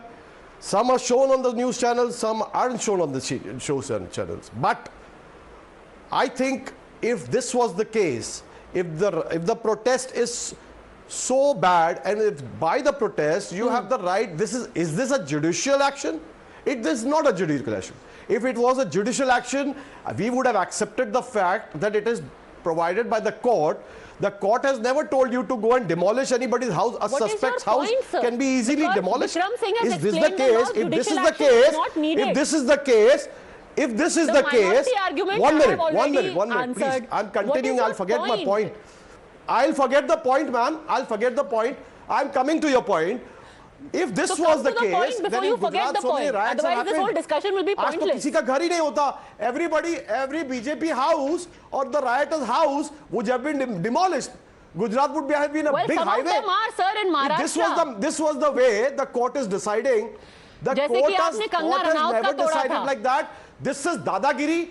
This is merely dadagiri, nothing else. It is not a mere coincidence. This is bulldozer politics and dividing Hindus and Muslims. Now I saw that. Speaking of dadagiri, let me very swiftly remind you what the Bombay High Court said when you demolished Kangana Ranaut's house, where they said that the action was with malified intent.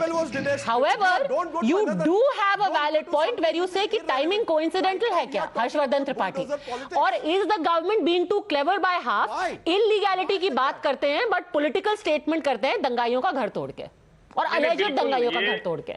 ये बहुत clear cut political statement है, इसमें जरा सा भी कोई मतलब दबाव छिपा के बोलने की जरूरत नहीं. लेकिन एक थे कि वो एहतशाम पूछ रहे थे और वो पूछ रहे थे कि आप नोटिस दिखा दीजिए. ये मेरे हाथ में उसकी नोटिस है जो प्रयागराज विकास प्राधिकरण ने बाकायदा नोटिस दी है, और ये नोटिस दी गई है 10 तारीख को जावेद मोहम्मद पुत्र सिंह मोहम्मद अजहर, और उनका एड्रेस लिखा हुआ है, जिसमें लिखा हुआ है कि आपने इल्लीगल ये मकान बनाया हुआ है, हम उसको तोड़ देंगे। उसके लिए समय दिया गया है। ये ध्वस्तीकरण की कार्रवाई के पहले आप अपना सामान 11 बजे तक निकाल लीजिए। और ये संयुक्त सचिव जोनल अधिकारी हैं प्रयागराज विकास प्राधिकरण के। क्या हो गया, ये लोग अचानक इतना क्यों परेशान हो गए?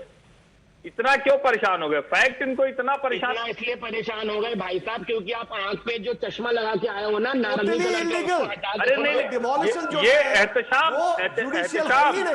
ये चश्मा लगाना पड़ता है ना। अगर जो है साफ देखना है तो कभी कभी चश्मा भी लगाना पड़ता है। जस्ट अ बुलडोजर पॉलिटिक्स दिखे तो चश्मा लगा लेना चाहिए। नारंगी चश्मा मत लगाइए भाई साहब। हाँ, ये एहतशाम तय करेगा क्या? कोई एहतशाम तय करेगा कि कौन कौन सा चश्मा लगाएगा? चश्मा से देखिए, कमाल हो गया। जब आप फैक्ट पर नहीं बोल पाते तो कभी नारंगी दिखता है, कभी कुछ और दिखता है, कभी आरोप लगाना होता है। इसके अलावा कुछ, तभी तो हिंदुस्तान को डिवाइड कर रहे हैं आप लोग। आपको वकील है शायद। Okay, let's not go into generalities. चश्मा हमेशा लॉ का होना चाहिए. It should be seen through the prism of law. Otherwise, we actually make a spectacle of the law itself. That being said, it's a uncomfortable situation where extrajudicial means seemingly are being used to send out a strident message. Eventually, it will be better for all of us if it is decided in court, where the matter is now resting. Thanks very much, all gentlemen, for having joined us. We'll keep a close eye on what happens to that particular plea in the Allahabad High Court.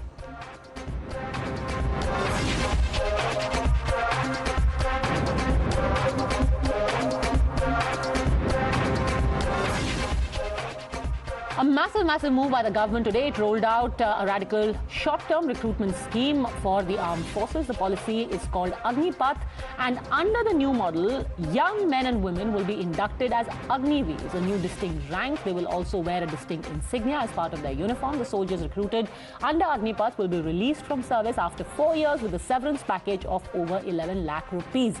There's a provision for retaining around 25% of them after another round of screening. There will be a re-enrollment. At the launch, Defence Minister said the scheme will make the Army's youth oriented, modern and tech-savvy.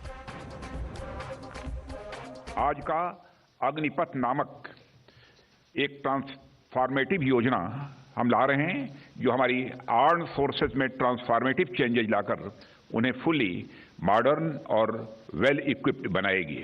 Agnipath योजना में भारतीय नौजवानों को बतौर Agniveer armed forces में सेवा का अवसर प्रदान किया जाएगा और यह योजना देश की सुरक्षा को मजबूत करने व हमारे युवाओं को मिलिट्री सर्विस का अवसर देने के लिए लाई गई है। Well, let's be honest, for a move like this, which is being tested out in India for the first time, there are worries and there is also a bit of pessimism. In fact, there are several experts, there are ex-servicemen who have got concerns about what this will do to the readiness, to the morale of the armed forces. However, of course, then there is the other side, the political narrative around this move, about Agneepath, talking about how this is nothing more than a short-term fix to a long-term solution which will result in long-term damages. सबसे बड़ी बात है, हमारे युवा जो हमारे देश का भविष्य है, जब वो सेना में रहेंगे, सशस्त्र बल में होंगे, तो उनका आत्मविश्वास भी आसमान छुए। वो एक बेहतर नागरिक बनके, चाहे वो 4 वर्षों की बात हो या उसके बाद भी, जब वो समाज की मुख्य धारा में जुड़ेंगे तो उसका बहुत बड़ा लाभ देश समाज को भी मिलेगा। ये डिफेंस सर्विसेज और देश के सुरक्षा व्यवस्था के साथ फिर एक और खिलवाड़ हो रहा है। जो इसके विशेषज्ञ हैं, जो सेना के चीफ रह चुके हैं, उन लोगों की राय ये है कि 8 साल कम से कम लगते हैं ट्रेनिंग देने में, तो ये 4 साल की ट्रेनिंग देके ये क्या हासिल करना चाहते हैं। You're watching the News Hour at 10, debate number 2 on Times Now, Super Prime Time.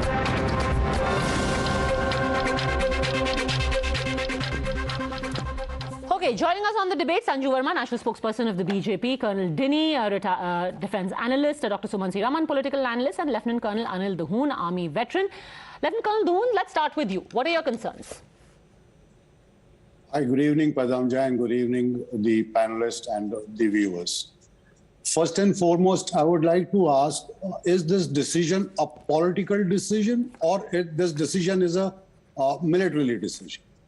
If it is a political decision, my point is why the military bosses were not taken into confidence. Second, in case it is a military decision, then I would like to know, was it ever discussed in any of the army commanders' conferences? If not, then how this decision has been reached is my question. Number two, a sipai or a soldier is not all about Savdan, Vishram and salute. It takes at least 2 field postings for a sipai to become battle hardened and to become a fighting soldier. A soldier is not a soldier. He's not a darban. He's not a security guard. He's a fighting machine for us. It is the man behind the machine, which is what we look at. This soldier gives his life or takes the life of enemy on naam, namak and nishan for his company, for his unit. In most of the cases, he would not even be aware as to what are the political aims or what are the strategical aims or what are the military aims. Okay. He fights the battle for naam, namak, nishan. Now when we have these contractual soldiers or tour on duty, or so to say, the tourists, what do we expect? Fine. Let's hope that all goes good and they prove to be very good soldiers. Okay, so you started with 2 points, sir. Just a second. Let's have them answered one by one. The political question you will take, Sanju Verma, and the tactical question, Colonel Dini. Was this a political decision or a strategic decision, Sanju Verma?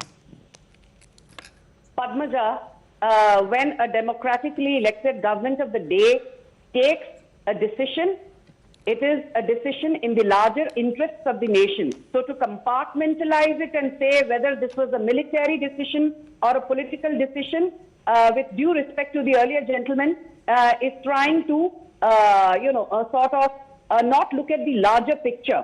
I would add by saying that if you look at the statement given by Rajnath Singh, the defense minister, he gave the statement along with the chief of army, chief of navy, and the Air Force chief. So I would tend to believe that the armed forces were taken into confidence. In any case, I don't think the Modi government has the habit of making unilateral decisions without taking into account the confidence of these stakeholders in question. Okay. And please read the larger press note put out. It clearly says pan-India merit-based recruitment. Point number 3, we have a situation in the US where you have civilians who serve in the armed forces for a limited period of time, and then they go back to taking up jobs either in the banking space, in the corporate space. They could go on to become doctors, scientists, what have you. And I think, many countries internationally have followed this practice where people are trained for a limited period. They're recruited into the armed forces for a limited period, but that in no way diminishes the overall defense capabilities of the nation concerned. So for you to question what the Modi government is doing, you're saying I think that is all being too stakeholders presumptuous. were taken into confidence. You are saying that on record that all stakeholders were taken into confidence? Yes. Okay, yes, now let's come to Colonel Dini before Colonel Dahoon responds to that. Colonel Dini, will 6 months of training and only 3.5 years of service reduce the quality? Ma'am, first of all, let me put it in this way, that, that ever since 1947, we have seen the warfare, the nature of warfare change. We have seen equipment change. We have seen technological changes. But what we have not seen is human resource management of the Indian Armed Forces. We have continued to carry the baggage of the colonial, whatever it was given to us, in the same manner. Not much change has happened as far as the human resource aspect was concerned. And to the point that today, I'm sure Colonel Adun also would agree that there are issues in human resource management. I'm completely, all those veterans who are raising the concerns, I completely understand their point, and I genuinely believe that they are also speaking in the best interest of the organization. However, they also would agree that there are serious issues as far as the human resource management in the army, especially, and in fact, in the battalions directly, which I myself have commanded, I know that there are issues of human resource management concern. Now, how do we go about changing that? Now, Colonel Doon also mentioned about a Sipahi, and rightly so, and he's not a, he's just not there for any ceremonial, he's there as a fighting machine. Now, from my personal experience, let me tell you that the Sipahis or the new recruits are the most motivated, the most Josh type, and these are the people who actually do the results along with the young officers. It is the young officers who had won the Kargil war, and those young officers. But Colonel, tell me this: will they have as much Josh as you call it if they know that after 4 years they'll be out? Ma'am, let me tell you, and let me put it on record, that there are many people whom I know from villages who are ready to serve for not even a penny. They just say that allow us to serve, we don't want even a penny. So this question of whether they will get pension and all is, it is not a question which comes to the mind. I know that it is a materialistic world. People do mind that, but once they are in the army, you can take it that the people who are motivated are the junior most people. And actually, barring the fact that there are no pension benefits, the actual money in hand during the 4 years that they would be there is much more than the current standard. What do you make of the two replies you got, Colonel Duhun? Then I'll bring in Sumansi Raman. Yes. Well, Padmaja, what Colonel Denny has said, I don't know which arm he belongs to, but I belong to infantry where I am also from infantry, sir. Sorry interrupting you, sir. I am from infantry, Rajput, pure regimental unit, sir. Okay. So any infantry officer would vouch that a Sipahi to become a soldier takes 7 to 9 years minimum. He does not become battle hardened. He is good for ceremonial guards and duties till about 3 to 4 years of service. But if I have to take somebody in an ambush or for a patrol, or if I have to send him on a special mission, I will not take chances with the tourists. I will not. But since the scheme has just started, I would very respectfully request you, let's not already call them tourists and demean a service which has just been instituted. This is not fair. May I please? While you have concerns, just a second. Let the two infantry officers speak to each other for a second. Do you agree? Before 9 years, you can't really expect a soldier to be a fighting machine. It all depends upon, ma'am, as I said, 6 months of training, motivation plus good leadership. You can make a soldier out of him. Even after 9 years, with poor motivation, bad leadership, you cannot make a good soldier. So it all boils down what kind of a person he or she is, what kind of motivation he or she has, and what kind of leadership they get. If given right leadership, I'm sure people, and I'm speaking from personal experience in Ladakh, I've seen youngsters less than 2 years of service doing outstanding job. And people who were much more senior, because they were, that much more, I'm not, casting an aspiration on everybody, but there were genuine concerns because of health issues and other issues. They were a little more, less prone to taking risks. So I think it depends upon the leadership and what kind of motivation you can provide to them. Okay, now let's come to Colonel Sumansi Raman. Yes, sir. What is your concerns about this? Padmaja, two things. I mean, one of the primary objectives is to reduce the overall pension bill for the armed forces. And clearly, this seems to be a step in that direction. And how do we do that? We do that by, recruiting the Agniveer. Now, there are two big concerns. One is obviously the concern of morale. One is we do not know how stringent the entry criteria are going to be. The less stringent they are, then it's going to be, you're not going to be able to get the real kind of qualitative, the quality that you require to be able to, deploy. But you just had Colonel Dini answer that, saying that largely it would depend on the nature of the person and the leadership. No, that is after that. No, I'm talking about the people who are actually applying. What he is referring to is the training what they get once they are actually recruited. I'm talking about the people who are going to actually apply for these. If the entry criteria is not too stringent, Second, but the entry criteria is as stringent, isn't it, Colonel Dini? The entry criteria is as stringent. We don't know if there are going to be assessment of their psychological abilities and so on. Okay. We do not know. No, sir, there are details about that. Sanju Verma will answer it. Just a second. So there is not going to be a relaxation. Let Sanju Verma answer. It's a direct question. Let me finish my Sir, point. let's answer it. Let's answer one by one our questions. We're having a civilized debate. Let her answer. Yes, Sanju Verma. You know, Padmaja, I think the big concern amongst panelists here and even otherwise, since the announcement was made, is that maybe we are compromising on the quality of the armed forces by taking in people on a contractual basis for 4 years.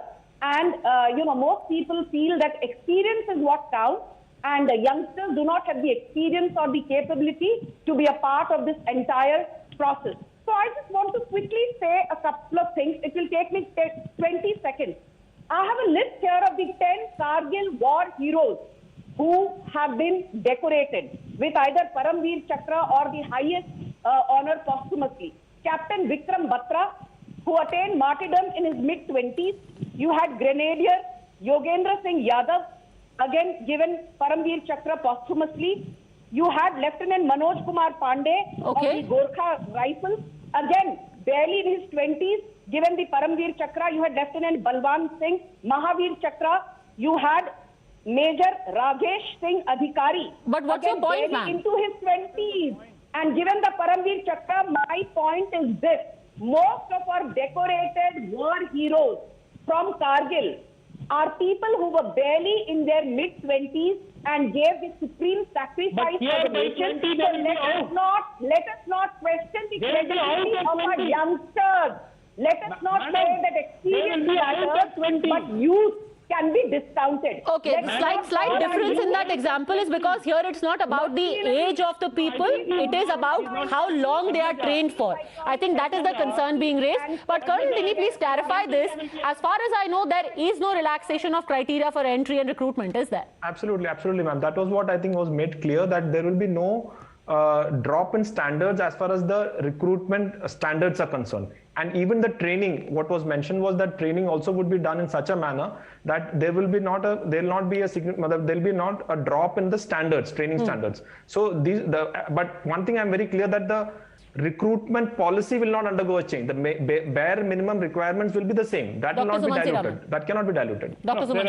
There are 2 points. Fitness standards, recruitment standards, recruitment process is not going to be diluted.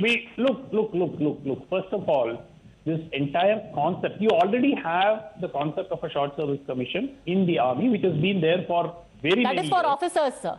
That is for officers. No, I'm just coming This is for Jawans. No, I understand, Padmaja. The point I'm saying is... you are not even aware of the basics. One by one, please let him ask the question. Finish my point. Okay, now we'll just go into Tutu Mema. One by one, please. Let him finish his question. Go on. Finish your question. My point is, like you have a short service commission where the officers have a certain fixed tenure and you do not dilute any kind of standard, and definitely they are having the option of going in for a longer tenure should they want to at the end of that particular period. That could have been thought of. But here is a situation where 75% of them are going to be out and many of them at the age of 21. What will they do? I mean, what kind of actually the defense minister and the chiefs were very elaborated on that at length when they said that what happens to them? What happens to them? They will get a diploma. There will be an additional benefit they get for further recruitment in other arms or in corporate jobs. That being said, Colonel Dini, do you think this is really feasible? And how many of them will really get absorbed into any other, say, the police or the para or even in private companies? In principle, sounds great. Do you think this will happen? The question is to me, ma'am? Yes, Colonel Dini. Ma'am, see, we must understand that the majority of our troops come from the villages still. Now imagine a boy coming from village. At the age of 18, he joins this particular scheme. At the age of 22, he comes out. He's a very average and even rather below average kind of a family. He gets 30,000 rupees per month for 4 years, and at the end of 4 years, he comes back with 12 lakh rupees in a village. do you mean to say that there is no impact on his life, on his economic life, on the well-being of his family? He can build a house, he can start something there in his, doesn't, I mean, we all know how the village functions. A 12 lakh rupees with the person coming back at the age of 22, the whole world is open to him. And apart from whatever is, maybe his sister's marriage, maybe his house, all these things can be taken up. So we must understand that it is not that everybody goes to corporate world, you know, not all officers also don't go to corporate world. But this is the kind of social changes which is there. Okay, we are not going to, let's just say we are going to sit on the fence on this, but the fact is this is a big move that has been made. Could there be problems? Sure there could. Are there concerns? Yes, they need to be addressed. But the fact is, it's here. It will definitely provide employment and it will definitely skill a group of people and send them out in the world, making them eligible perhaps for entrepreneurship, for changing their lives, and we'll keep a close eye on the concerns that remain and how they're addressed. For the time being though, thank you very much for joining us with your expertise. All gentlemen, Sanju Verma. Thanks for watching.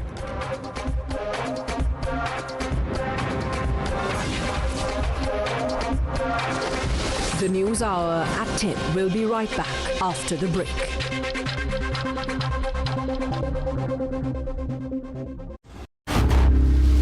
Times now. Action begins here. You use the word empathy. Many people will think, sir, that you're paying lip service to the term. Yes.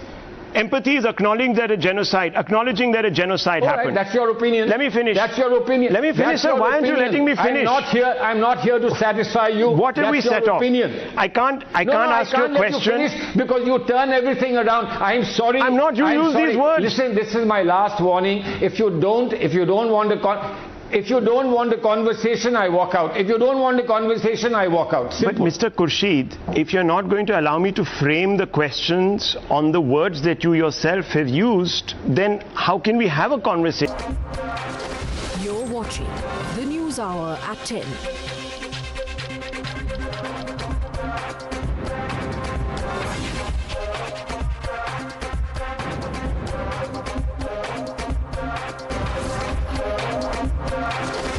The News Hour at 10 will be right back after the break.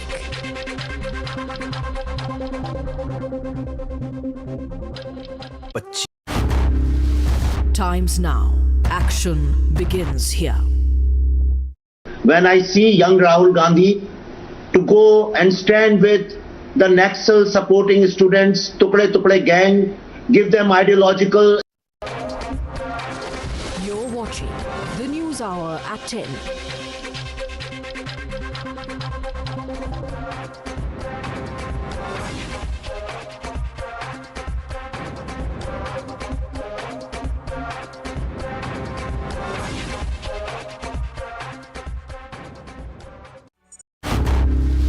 Times now. Action begins here.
OLX autos ही देता है आपकी car का best price.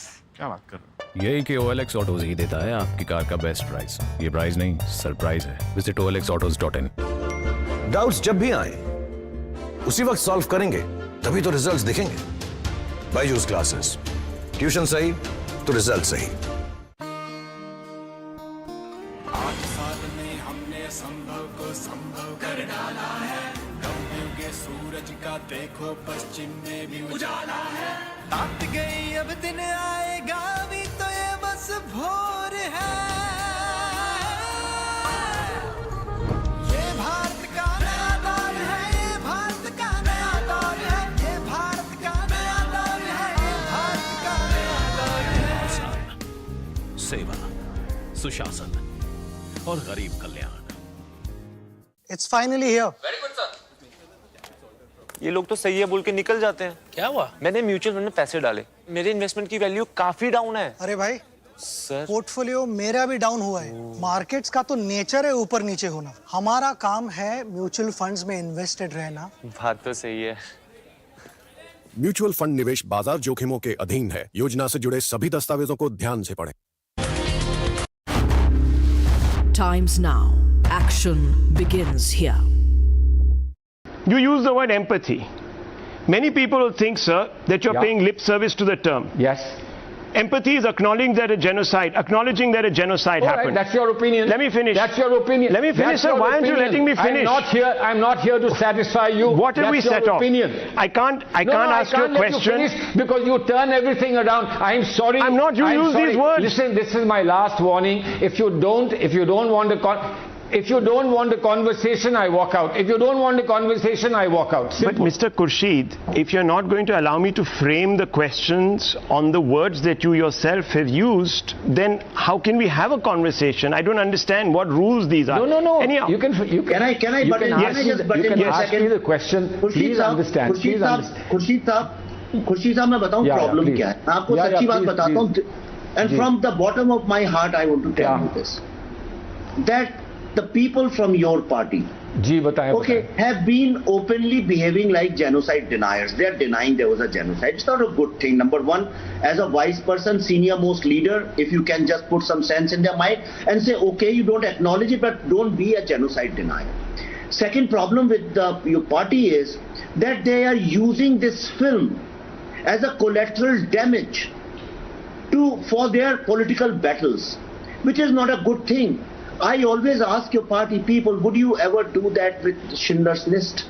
They will never do that. And good news is, yesterday a member of Parliament, of Scottish Parliament, in one of my events, after seeing that, he said that he is going to put a motion in Scottish Parliament. It's on record. The video will be out in next 1 hour. He said he's going to put a motion so that Scottish Parliament acknowledges it as a genocide. Your party, which belongs to Kashmiri Pandits, Pandit Nehru, Motilal Nehru, Indira Gandhi, would you pass a motion in Parliament saying that it was a genocide? If no, can you on TV say, yes, indeed, it was a genocide of Kashmiri Pandits? I have a very pointed question.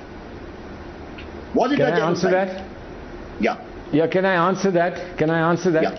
Can I answer that? I have said to you already that this is a great tragedy. It's a great tragedy.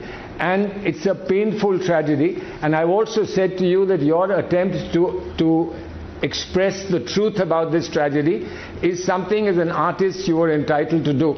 But not everybody will agree with your assessment, everybody will agree with your treatment. Be that as it may. You are now saying that I should say what one MP in the Scottish Parliament is saying.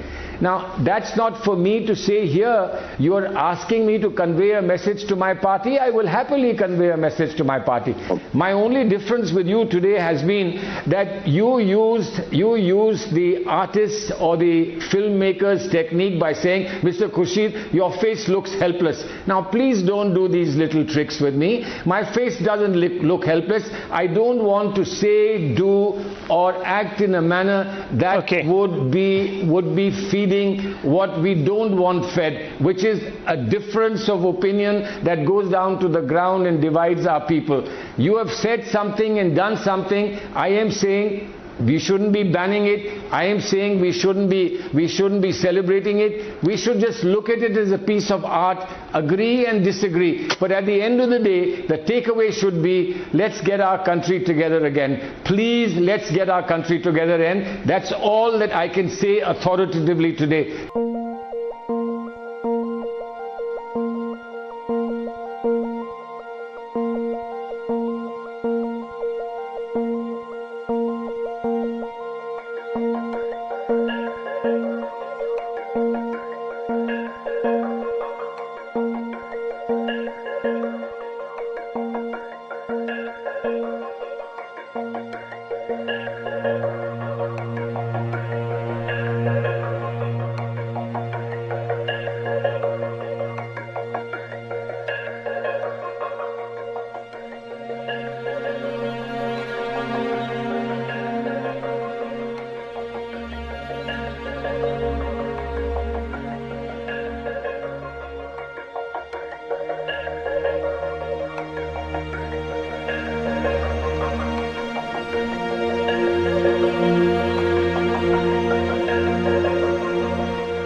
घर में इरफान अंसारी, हर बच्चे के साथ इरफान अंसारी का photo है, हर youth के साथ इरफान अंसारी का फोटो है madam. Thank you so much Irfan Ansari हमारे साथ बनने के लिए। Now, just before these images came out, there was another set of pictures that made headlines. You see the posters on your screen right now. On the right-hand side, there were posters of approximately 30 riot accused that were released by the Ranchi police, where they named these people who had been caught in action. You can see that most of them still have some objects in their hands that they are seen hurling. But what is interesting is that within hours, police came out with a statement saying that they are retracting these posters temporarily to make further amendments. Now, this has left several to make conjectures over what really was the reason. Was it because there was some political connection to it? We are yet to know about that. What really are the amendments that are to be made? One will be only more clear about the reasons once the fresh posters are put out by the police, which hopefully happens soon. But interestingly, here is what had happened earlier in the day when attempts were made to obfuscate and give clean chits. Believe it or not, in a state where the police itself has detailed how a mob congregated after Friday prayers, started violent stone pelting and even firing, the chief minister seemed to be in a state of denial.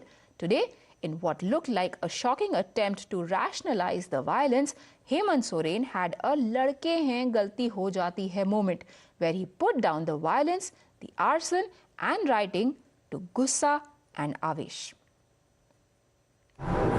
अजीबोगरीब परिस्थिति से गुजर रहा है।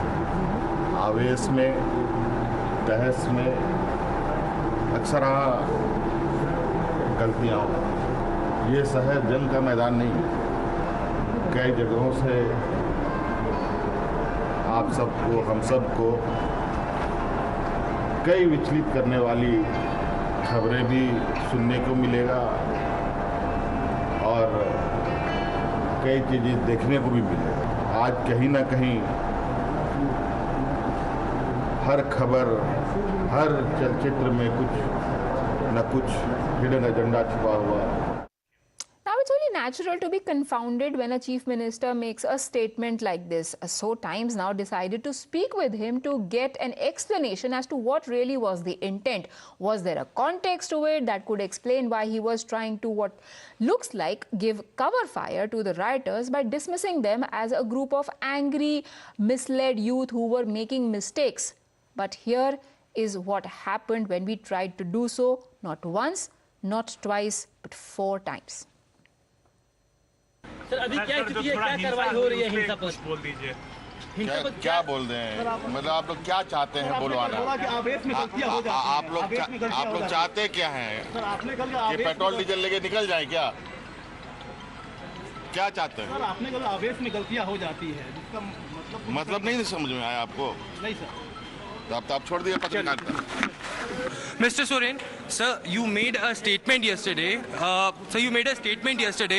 That आवेश में गलतियां हो जाती है सर, हिंसा हुई है और किस तरीके से आप देखते हैं सर, गलतियां किसकी हुई है?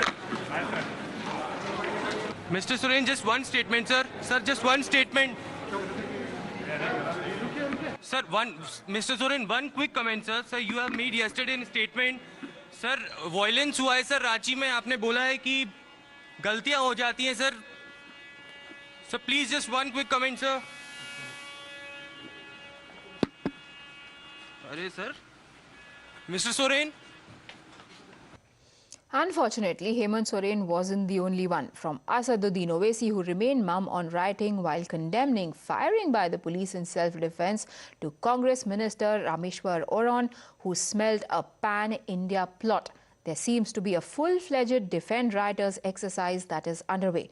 But it's Congress MLA from Jharkhand, Irfan Ansari. This is the same person whose pictures have now emerged with an arrested accused in riots who crossed all limits. Not only did he call the rioters Shaheed and demanded compensation for them, he branded the policemen as rioters.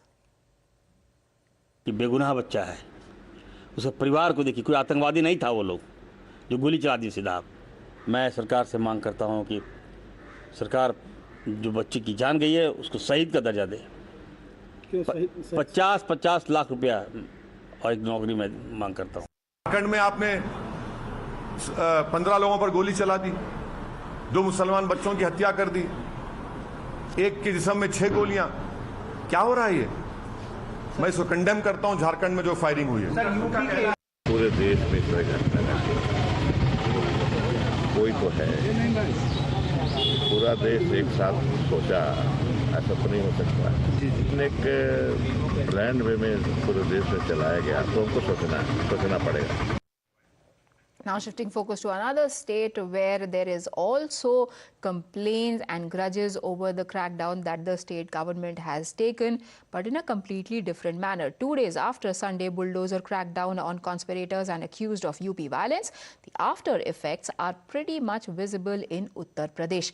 Yogi Adityanath's zero tolerance for rioters has sent shockwaves amongst those who build illegal structures. In Prayagraj, people were seen voluntarily removing their illegally constructed structures, fearing a repeat of bulldozer action.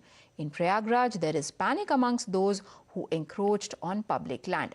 After UP government bulldozed the house of main conspirator Javed Mohammed, the administration is now conducting background searches on the personal and commercial properties of 80-odd other riot accused who allegedly wreaked havoc in the city.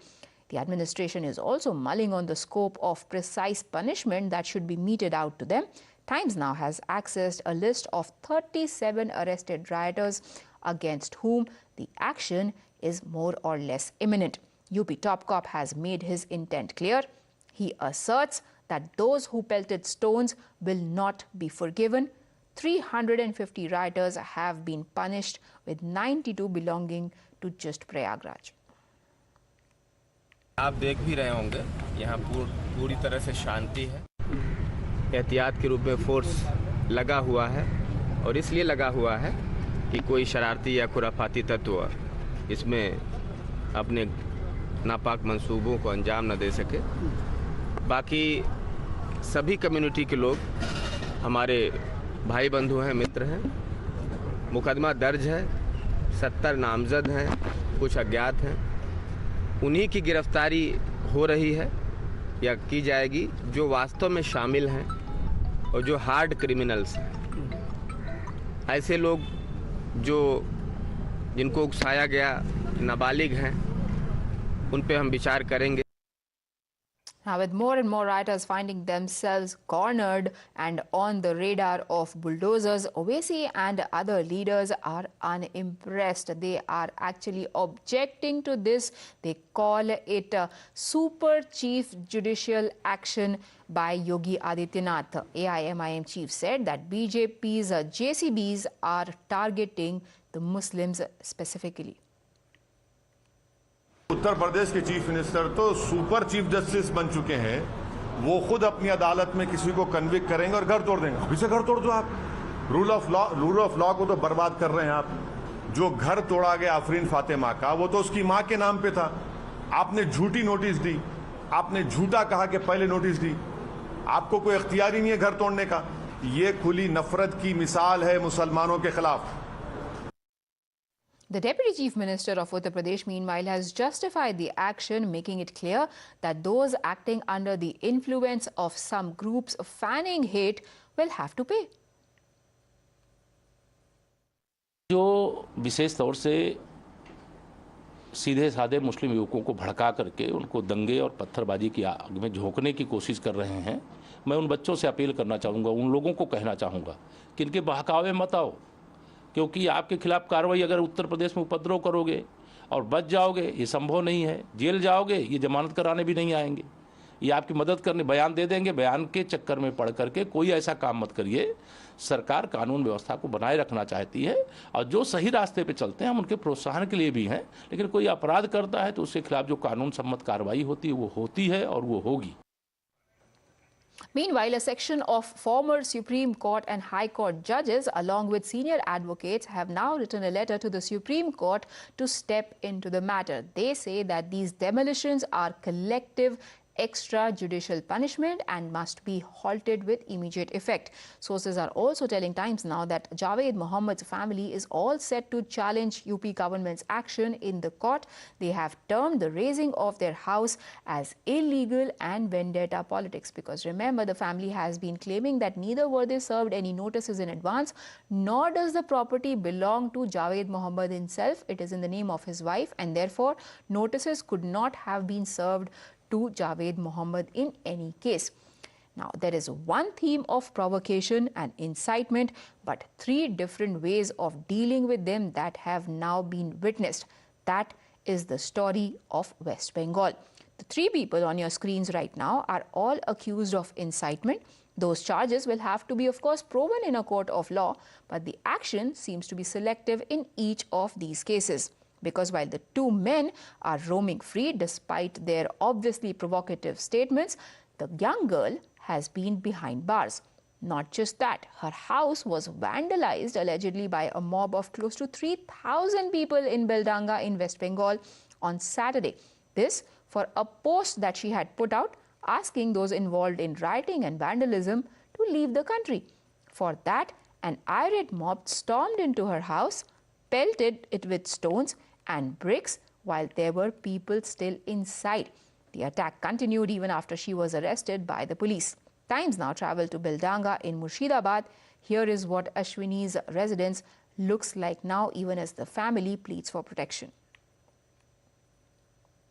We are standing outside Oceani's Bisha's residence out here in Beldanga, where the violence took place, and this is her house, which has been completely vandalized. You can see stones were pelted at her residence, and now we spoke to her family members. The family members are requesting the state government to provide them protection because they continuously fear that their life is under threat, and they have also registered a complaint to the local police because of the reason their house was vandalized, but they say that the police have not arrested anybody, and clearly they live in fear at this particular moment, and they want the central government to provide them protection because their life is continuously under threat. As you heard the reporter saying, her family is now living in fear. They are scared for their lives and for lives of their children who saw the riot take place outside their house on Saturday. They are now appealing to the Chief Minister of West Bengal to show some sympathy towards their plight. CM সাহেব আমাদের বাঁচান, আমরা খুব ভয়ে আছি, আমরা থাকতে পারছি না, আমরা ছেলে পেলে নিয়ে আমরা মানে কি করব আমরা ভেবে পাচ্ছি না, আমরা ছেলে পেলে নিয়ে আমরা থাকতেই তো পারছি না, আমরা ভয়ে কি করব আমরা ভেবে পাচ্ছি না, একটা আতঙ্ক, ভয়, খাওয়া দাওয়া মানে কোনো কিছুই আমাদের শান্তি নেই। করে বলছি আমাদের বাড়িতে প্রোটেকশন দিন, আমাদের বাড়িতে ছোট ছোট অনেক বাচ্চা আছে, আমরা খুব ভয়ে আতঙ্কে দিন কাটাচ্ছি, আমাদের এটা সহযোগিতা আপনারা করুন, যত শীঘ্র পারেন আমাদের বাড়ির সামনে প্রোটেকশন দিন। 10 তারিখে রাত 10টার সময়, 10টা না মোটামুটি ধরেন 8:30 9টা এরকম হবে, এই সময় কিছু মুসলিম লোক, মোটামুটি 2,5-3 হাজার মুসলিম লোক এসে এরকম হামলা করে, ভাঙচুর করে, বাড়ির মেয়ে ছেলেরা পর্যন্ত বাচ্চা কাচ্চা ভয়ে সে একবারে যাচ্ছে তাই ব্যাপার হয়ে গেছে। ওরা অস্ত্র নিয়ে এসেছিল, তারপরে আপনার ইট, হেসো, দা এসব নিয়ে এসে হামলা করেছিল। আমাদের এখানে প্রোটেকশনটা ঠিকভাবে দেয়নি, ঠিক আছে। আমার বাড়ির পরে বেশি টার্গেট, আমার বাড়ির পরে, যেহেতু আমার বাড়ি নিয়ে আমার ভাইজি একটা টুইট করেছে, সেই জিনিসটা নিয়ে মনে করেন আমার বাড়ির পরে বেশি হামলার হওয়ার ইয়েটা হচ্ছে। Now contrast that to the two provocateurs who are still getting a free run. One instigating violence and called for the end of all kafirs in Murshidabad, and the other mocked the Hindu faith by ridiculing the Shivling. Neither of them even have an FIR against them, let alone being arrested. Listen in to their provocations and judge for yourself if they should be behind bars too or not. দিল্লির জুমা মসজিদে লিঙ্গ পাওয়া গেছে, এটা খুব মানে সমাজে একটা খুব হাসির একটা খোরাক বলে মনে হচ্ছে। শিবের কত বড় লিঙ্গ, শিবের কত বড় লিঙ্গ যে সারা ভারতবর্ষে ঘুরে ঘুরে বেড়াচ্ছে, এটা হাসির কথা। শিব মানে শিবের লিঙ্গ মানে মানে সারা ভারতবর্ষে ইমাতা উমাতা ঘুরে ঘুরে বেড়াচ্ছে, আবার শিবের লিঙ্গের এত পছন্দ মুসলমানদের মসজিদগুলিতে যে বসে পড়ছে, মানে একটা পাগল, এসব কথা পাগলদের কথা।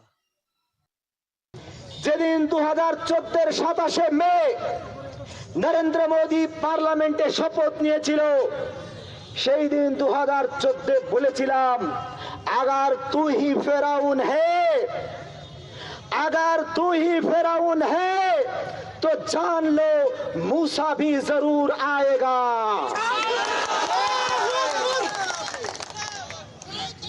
पूरा अल्लाहू अकबर, अल्लाहू अकबर, पूरा दुनिया जुगे जुगे যখনই নবীর দুশমনরা জিন্দা হয়েছে, তখনই মহান আল্লাহ তাআলা ওইকে শাস্তি দেওয়ার জন্য একজন মর্দে মুজাহিদ, একজন নবীকে পৃথিবীর বুকে পাঠিয়ে দিয়েছে। Cleric mocking Hindu faith, but there was another one who alleged conspiracy. He alluded that perhaps this was allowed to take place in Bengal for some political motives, hinting at how the TMC could benefit from the rising hate against the BJP in the state. এদের কি উদ্দেশ্য তো আমি প্রথম জানি না, এটা কি সত্যি রসুলের জন্য করছে না বাংলায় কোনো রাজনীতির দলকে আবার শক্ত ঘাঁটি করতে চাইছে, আমি সেটা জানি না। কেন বাংলায় 21-এর পরে বিজেপি গভর্নমেন্টের একটা ভালো জায়গা খারাপ হয়েছে। হয়তো এই প্রোটেস্টটা করার পরে দেখা যাচ্ছে হাজার হাজার নিরীহ মানুষ কষ্ট পাচ্ছে, তখন হয়তো তাদের মধ্যে একটা এই মুসলিম সমাজের সাথে দূরত্ব, যে ভালোবাসা দূরত্ব তৈরি হবে। Moving on now, murderous chants of Sartan Se Juda have been echoing across the nation. While some call it a spontaneous outpouring over the insult to Prophet, there is slowly a design emerging where hate is being weaponized. While Nupur Sharma has been rightly so suspended from the party and slapped with half a dozen cases at least, there are now orchestrated calls for her extrajudicial murder, with flames of hate being actively fanned. Today, these chants echoed in Srinagar, Sopore and Baramulla. These stories actually happened a couple of days ago, but today we have compiled them for you. But can it be mere coincidence that pan-India chants of Sartan Se Juda are being chanted since Friday? From Kashmir to Ladakh to Gujarat and Maharashtra, women and even children were seen on the streets chanting this blood cry. First, hear how young girl students in Srinagar not just let out this chant but also demanded a Shariat law.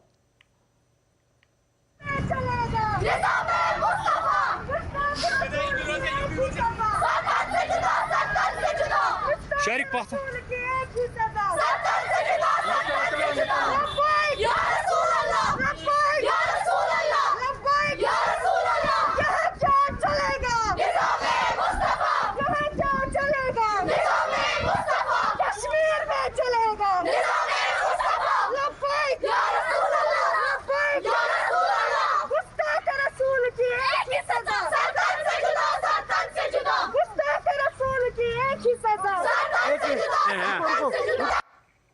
In these times of frayed nerves, the religious leaders and politicians should have tried to placate and pacify, but they are too busy provoking instead. Hear how Taqir Raza, someone who has backed the Congress in 5 state elections, incites passions. He has pledged that there will be a rerun of last Friday, where we saw arson, violence and carnage across the country. प्रशासन से भी मैं ये उम्मीद करता हूं कि आपसे हमारा कोई इत्तेफाकी नहीं है। हम तो चाहते हैं कि किसी भी तरह पुलिस का इकबाल बुलंद रहना चाहिए, लेकिन पुलिस को जब वर्दी पहने हो पुलिस तो उसको हिंदू मुसलमान से ऊपर उठकर सोचना चाहिए, सिर्फ पुलिस बनकर काम करना चाहिए। जैसे मैंने पिछले जुमे को आपके उस आयोजन में कहीं रखना अंदाजी ना हो, मैंने अपना प्रदर्शन वापस लिया। इसी तरह 17 तारीख को मेरा प्रदर्शन है। मुझे यकीन है कि हिंदू भाई जिस तरह मैंने पिछले जुमे को मदद की, उस तरह अगले जुमे को मेरी मदद की जाएगी। नरेंद्र मोदी को अपनी इस धृतराष्ट्र की भूमिका से बाहर आकर फौरन फैसला करना चाहिए। नुपुर शर्मा और इस जैसी भाषा बोलने वाले तमाम लोगों को गिरफ्तार करना चाहिए, जेल भेजना चाहिए।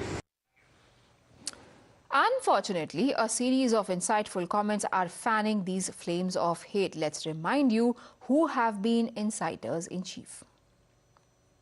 ये खुली नफरत की मिसाल है मुसलमानों के खिलाफ, ये खुली नफरत की मिसाल है। कलेक्टिव पनिशमेंट भारत के मुसलमानों को दे रहे हैं भाजपा वाले। नुपुर शर्मा को फांसी देना है तो औरंगाबाद के इसी चौराहे के अंदर उसे फांसी दे।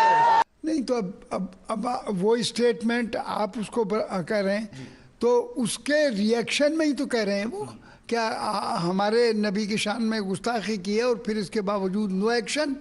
तो इसलिए अब ये एक्शन कोई नहीं है कि सब सस्पेंड कर दिया, बाहर निकाल दिया पार्टी से। आप चाहते कानूनी कार्रवाई जल्द से जल्द हो और इंशाल्लाह फिर ये हालात नॉर्मल हो जाएंगे। A political fight has now erupted over these chants. While the opposition refuses to call out hate, BJP has slammed those provoking passions. Kashmir के अंदर साजिश रखती है, पहले भद्रवाह के अंदर और उसके बाद अब कश्मीर के अंदर सर तन से जुदा के नारे लगाने, ये षड्यंत्र लग रहा है कि जम्मू कश्मीर को किस प्रकार से एक बार दोबारा दंगाग्रस्त किया जाए। इसलिए इन लोगों के खिलाफ सख्त एक्शन होने चाहिए जो सद्भावना के साथ जम्मू कश्मीर के अंदर हिंदू मुस्लिम रहते हैं। ये बाहर आकर सड़कों के ऊपर नारे लगाकर इस भाईचारा को खराब करना चाहते हैं। इसलिए सख्त से सख्त कार्रवाई करके जिस प्रकार से हम डेवलपमेंट और गुड गवर्नेंस की तरफ बढ़ रहे हैं उसी रास्ते पे हमें चलना चाहिए और इसके लिए कोई भी सख्त कदम एडमिनिस्ट्रेशन को उठाना चाहिए। We definitely don't subscribe such things. We never endorse it. And Mr. Modi was silent, the government of India is silent on the issue of our country in the sense, in a way, in other words, that China has encouraged our lands and has constructed 2 bridges in Ladakh and built 2 villages in Arunachal Pradesh. They can compromise, but we will not compromise that our nationality, our freedom, our country. Time for us to take a very quick break, but do come back on the other side because we show you a DMK leader who threatens legal action and exemption on the basis of caste.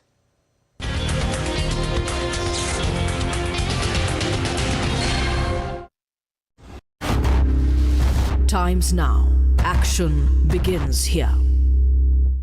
When I see young Rahul Gandhi to go and stand with the Naxal supporting students, Tukde gang, give them ideological, emotional support, to stand with all those, sir, please trust me, there are pictures, there are photographs. He went there, he went to JNU, supported them.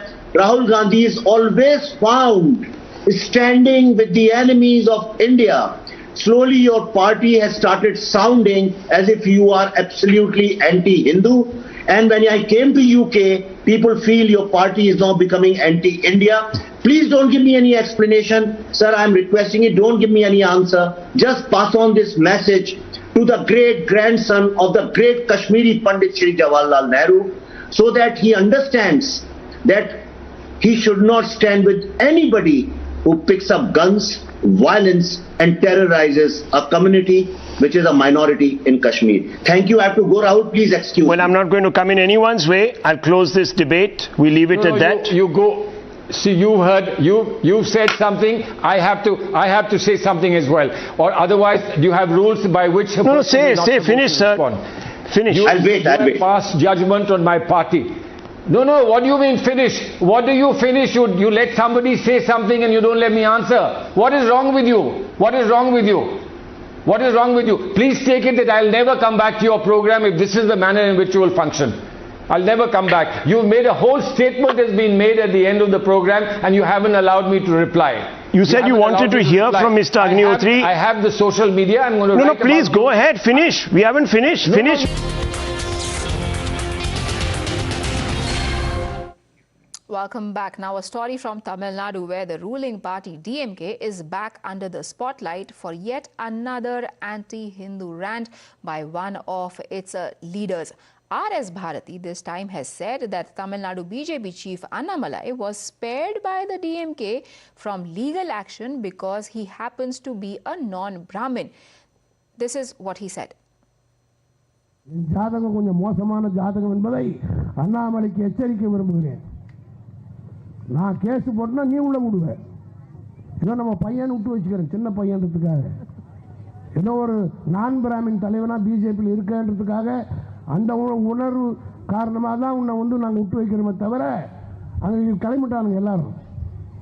எல்லா பிராமணும் ஒன்றா சேர்ந்துட்டாங்க. இவரை சீக்கிரம் மூட்டை கட்டி அனுப்புறதுக்காக தப்பாக எழுதி கொடுத்து இவனுக்கு வீராசாமி யாருன்னே தெரியாமல் செத்து போட்டான்னு சொல்ல வச்சவங்களும் அவங்க தான். இப்படி தான் செய்வான் அவன். கூட இருந்தே குழி கொண்டவர்கள் அவங்க ரொம்ப கை வந்தவனுங்க. இப்படிப்பட்ட ஒரு அரசியலை தமிழ்நாட்டை நடத்தி கொண்டிருக்கிறார்கள். Now, before going into the details of why he said what he said, let's tell you the context. The Tamil Nadu BJP chief Annamalai has earned the wrath of the DMK by making an announcement that he would be publicizing DMK's corruption systematically every month. He also questioned the DMK government on custodial debts and transfers of IAS officers. Seizing the opportunity to corner Brahmins, R.S. Bharati said that Annamalai was being fed wrong information by people from that particular caste in the party adding that he was being spared from political action because he was not a Brahmin. Now, Annamalai has slammed RS Bharati and said that empty threats will not shake the resolve of the party. Via a tweet, he said that he is ready to face all cases filed against him and trained his guns at the chief minister instead for his silence on custodial deaths in Tamil Nadu. RS Bharati's comment drew flack from opposition camp. BJP slammed anti-Brahmin rant. Former Rajya Sabha MP and senior BJP leader Subramaniam Swamy said a case should be filed against him. AIADMK spokesperson Kovai Satyan also hit out at him. I hope he is not joking, because this sounds horrible. And I would like to hear Mr. Stalin whether he is going to pull up this gentleman. And I would like some lawyer in Chennai to file a case against him for advocating chaos in the country. Annamalai is exposing the scams, corruption of DMK. That is the reason they are trying to, because they are unable to do anything to Annamalai. They are saying that they are bringing the Brahmin card here. This community, the Brahmin community, doesn't hit back. If it hits back, these people will keep quiet. Just because Brahmin community is very calm and they think they are big dadas. It is not so. If they talk anything bad about any other community, that community will not leave these people. You should question MK Stalin on what basis he talked about equality and social justice, and he just beat it that this will be taken to the national level. If you are against one particular community in society, how can you claim yourself a party with social justice and equality? And this is the custodial death issue that was earlier being referred to. Tamil Nadu police are under fire for alleged custodial killings. 2 back-to-back incidents, one in Chennai, another in Nagapattinam, have raised questions about the functioning of state police. A man named Rajashekhar died in the custody of Chennai police. Allegedly, the family of the 33-year-old victim has refused to take his mortal remains. A case has now been registered. 5 policemen have been suspended. But Rajashekhar's family is claiming that the post-mortem was done without their signatures. The CBCID has now taken over the case. National Human Rights Commission has also filed a case and asked Chennai Police Commissioner to submit a report within 4 weeks' time about the alleged custodial death. A case has been registered, like I said earlier. தகவலே சொல்லப்பா அச்சு போட்டாங்க சனிக்கிழமை முடிஞ்சிச்சாங்க கதை அவன் ஜோலியை முடிச்சிட்டாங்க ஆனால் அச்சு போட்ட ஸ்டேஷன்லேருந்து வரல நான் கட்டில் மேலே பார்த்துன்னுக்கிறேன் நெஞ்சு வலி மாத்திரை போட்டுக்கின்னு ஊருக்காரங்க வராங்க மணியம்மா ஒரு விஷயம் சொல்லணும் என்ன சொல்லுப்பா அப்படின்னு இல்லை மனசை கொஞ்சம் தேர்த்திக்கோ என் பிள்ளை போன் எடுக்கலன்னு எனக்கு தெரியும்ப்பா சாவச்சு போட்டாங்கப்பா. ஞாயிற்றுக்கிழமை இரவு 7 மணிக்கு நான் வெளியே இருக்கும்போது எனக்கு ஃபோன் பண்ணதுக்கு இப்போ பேர் அட்ரஸ் கொஞ்சம் சொல்லுங்கப்பா, எங்கே இருக்கேன் என்ன இது அட்ரஸ் மட்டும் சொல்லுங்கள், பேர் அட்ரஸ் மட்டும் சொல்லுங்கள், என்ன டீட்டெயில் சொல்லுப்பா. இல்லை ஏதோ ஒரு மர்மம் இருக்குது, நம்மகிட்ட எதுவுமே சொல்ல, பிடிச்சனும் சொல்ல, இது பண்ணணும் சொல்ல, பாடியெலாம் வாங்க மாட்டேன் சார், என் தம்பிக்கு ஒரு நியாயம் கிடைக்கணும். In Kerala, it seems that the left-led government's duplicity has been exposed by its conduct. It seems like the party only claims to be liberal. Chief Minister's loft words on right to protest only seem to be an eyewash, because on the ground, the CPM is quelling protests by getting the demonstrators booked under stringent sections. Clear example to this is the attempt to murder charge against 2 youth Congress leaders. It was just last evening that we told you about how 2 youth Congress leaders staged a protest against the Chief Minister on an aircraft. And if you see the video very closely, neither of them had a weapon for the CPM to term it as an attempted murder. Nor can the Chief Minister be seen. And the video also shows that the protesters were pushed by CPM leaders. The irony here is that the CPM pushes the unarmed protesters on flight and in turn registers an attempt to murder complaint against them. The video doesn't even bear out the charge. But it didn't just end with the IPC section 307 against the congressmen. Left workers went on a rampage against Congress by targeting its offices. Left workers attacked District Congress Committee office in Kozhikode, Gandhi Mandir in Payyanur and KPCC offices in Trivandrum. CPM termed the protests on flight as a terror attack.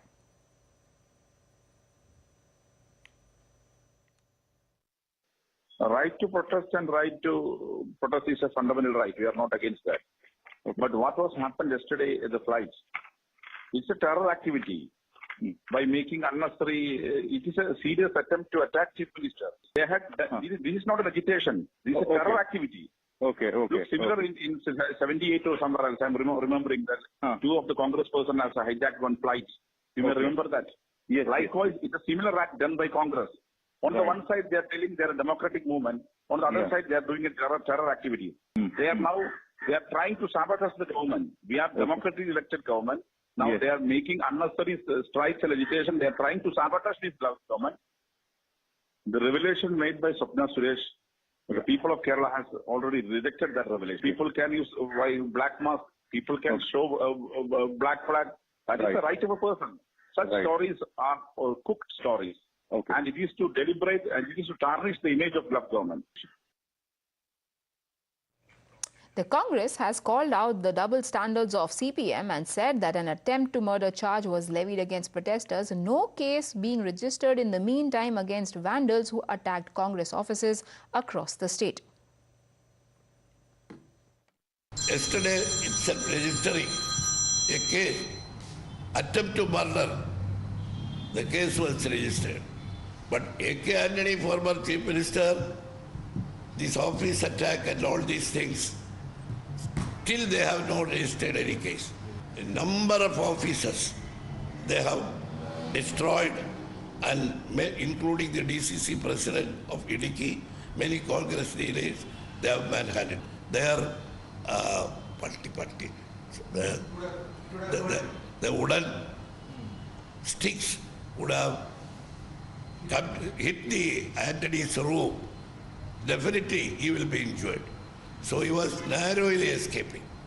E.P. Jayarajan, he is the LDF convener, former minister. He was actually manhandled in the United States. And Chief Minister's escorts, gunmen, these two people beaten him. The BJP has also upped its ante targeting for the LDF government over the gold scam case. The Kerala, after the second victory, the Congress, BJP and all other communal and casteist forces and divisive forces in Kerala, they are united. And they are blaming the government and some leaders of the government and minister continuously. And these many things, issues earlier raised, but those were rejected by the people and those are not proved.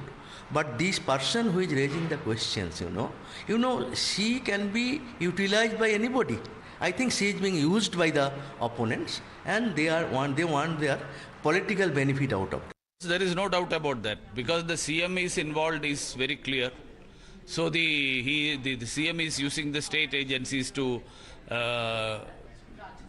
block the investigation, obstruct the investigation and save himself.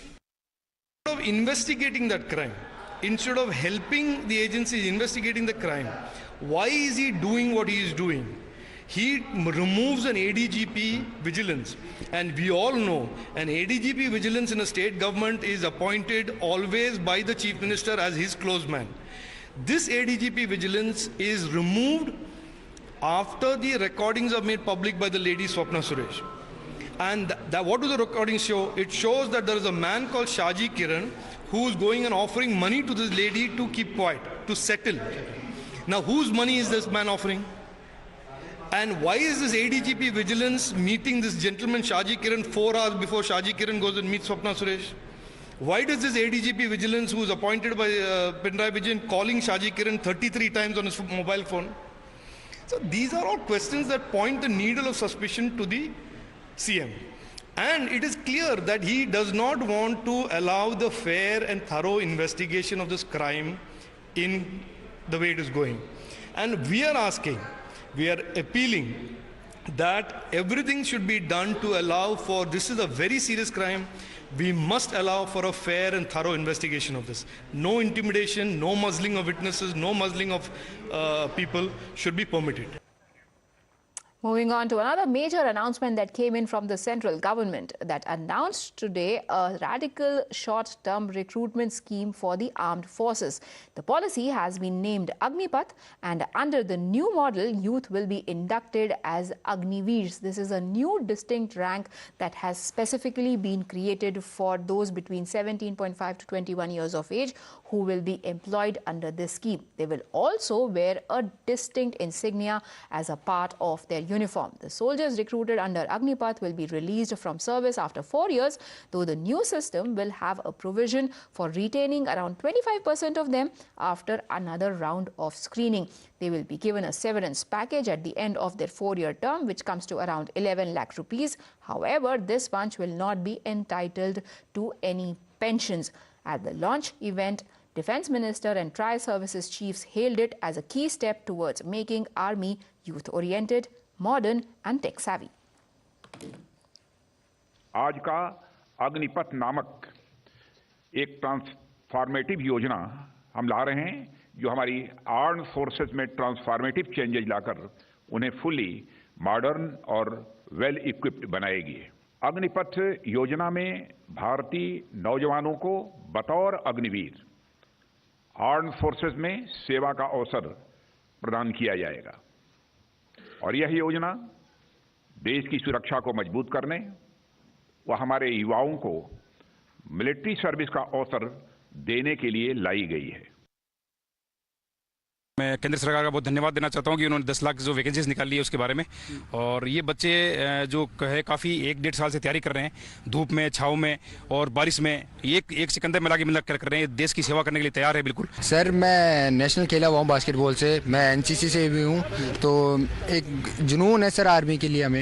हमें 1 साल हो गए तैयारी करते हुए, और हम मतलब ओलंपिक, नेशनल, ये आर्मी की तरफ से खेलना चाहते हैं। ये काफ़ी अच्छी पॉलिसी है, इससे हमें देश की रक्षा करने का एक सुनहरा मौका मिलेगा, और सर इससे हमारे यूथ का भी थोड़ा नशे की साइड से ध्यान हटेगा। मैं तो यही कहना चाहूँगा कि ये बहुत अच्छा एक्ट है। बड़े सारे लोगों का सपना होता है देश में जाने का, देश की आर्मी में जाने का, तो इससे एक अपॉर्चुनिटी मिलेगी उनको देश की सेवा करने के लिए। पैसे का नहीं है, अगर देश के लिए मेहनत करनी है तो किसी भी उसमें कर सकते हैं, तो पैसा का उसमें कोई वही नहीं है कि पैसे के लिए हम कुछ भी करें, अगर देश बुला रहा है तो जाना पड़ेगा।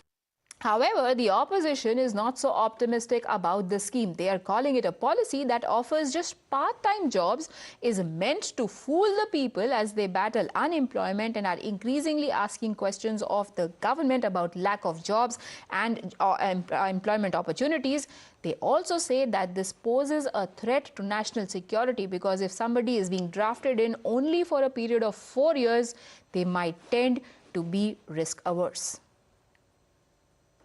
सबसे बड़ी बात है, हमारे युवा जो हमारे देश का भविष्य है, जब वो सेना में रहेंगे, सशस्त्र बल में होंगे, तो उनका आत्मविश्वास भी आसमान छुए। वो एक बेहतर नागरिक बन के, चाहे वो 4 वर्षों की बात हो या उसके बाद भी, जब वो समाज की मुख्य धारा में जुड़ेंगे, तो उसका बहुत बड़ा लाभ देश, समाज को भी मिलेगा। ये डिफेंस सर्विसेज और देश के सुरक्षा व्यवस्था के साथ फिर एक और खिलवाड़ हो रहा है। जो इसके विशेषज्ञ हैं, जो सेना के चीफ रह चुके हैं, उन लोगों की राय ये है कि 8 साल कम से कम लगते हैं ट्रेनिंग देने में, तो ये 4 साल की ट्रेनिंग देके ये क्या हासिल करना चाहते हैं। This is a unique opportunity that will help make our armed forces more younger, more fitter, more vibrant, more diverse. 75% जो बच्चे सेना की इस नियमावली के तहत छट जाएंगे, उनका भविष्य क्या होगा?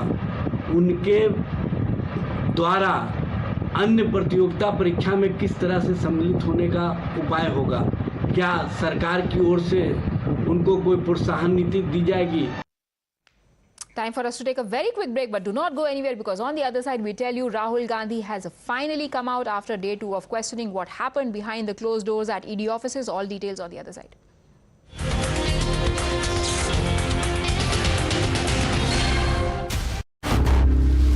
Times now. Action begins here.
coming in on day 2 of questioning of Rahul Gandhi by the ED. Now we are given to understand that he's finally left the ED offices.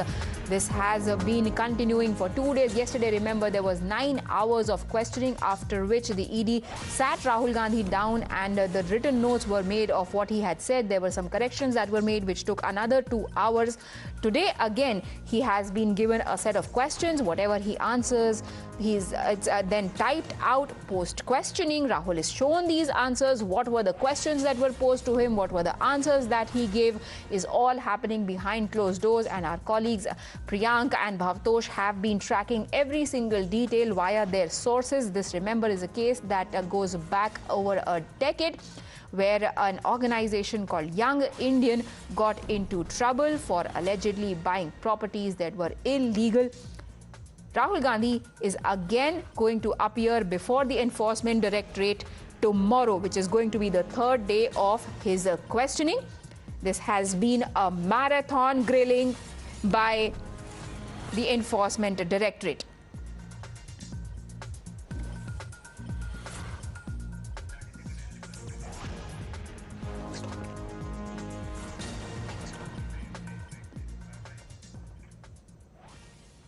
It is going to be a long day tomorrow as well for Rahul Gandhi. Thank you for watching Time News Now Overnight. That's all we have for you in this broadcast.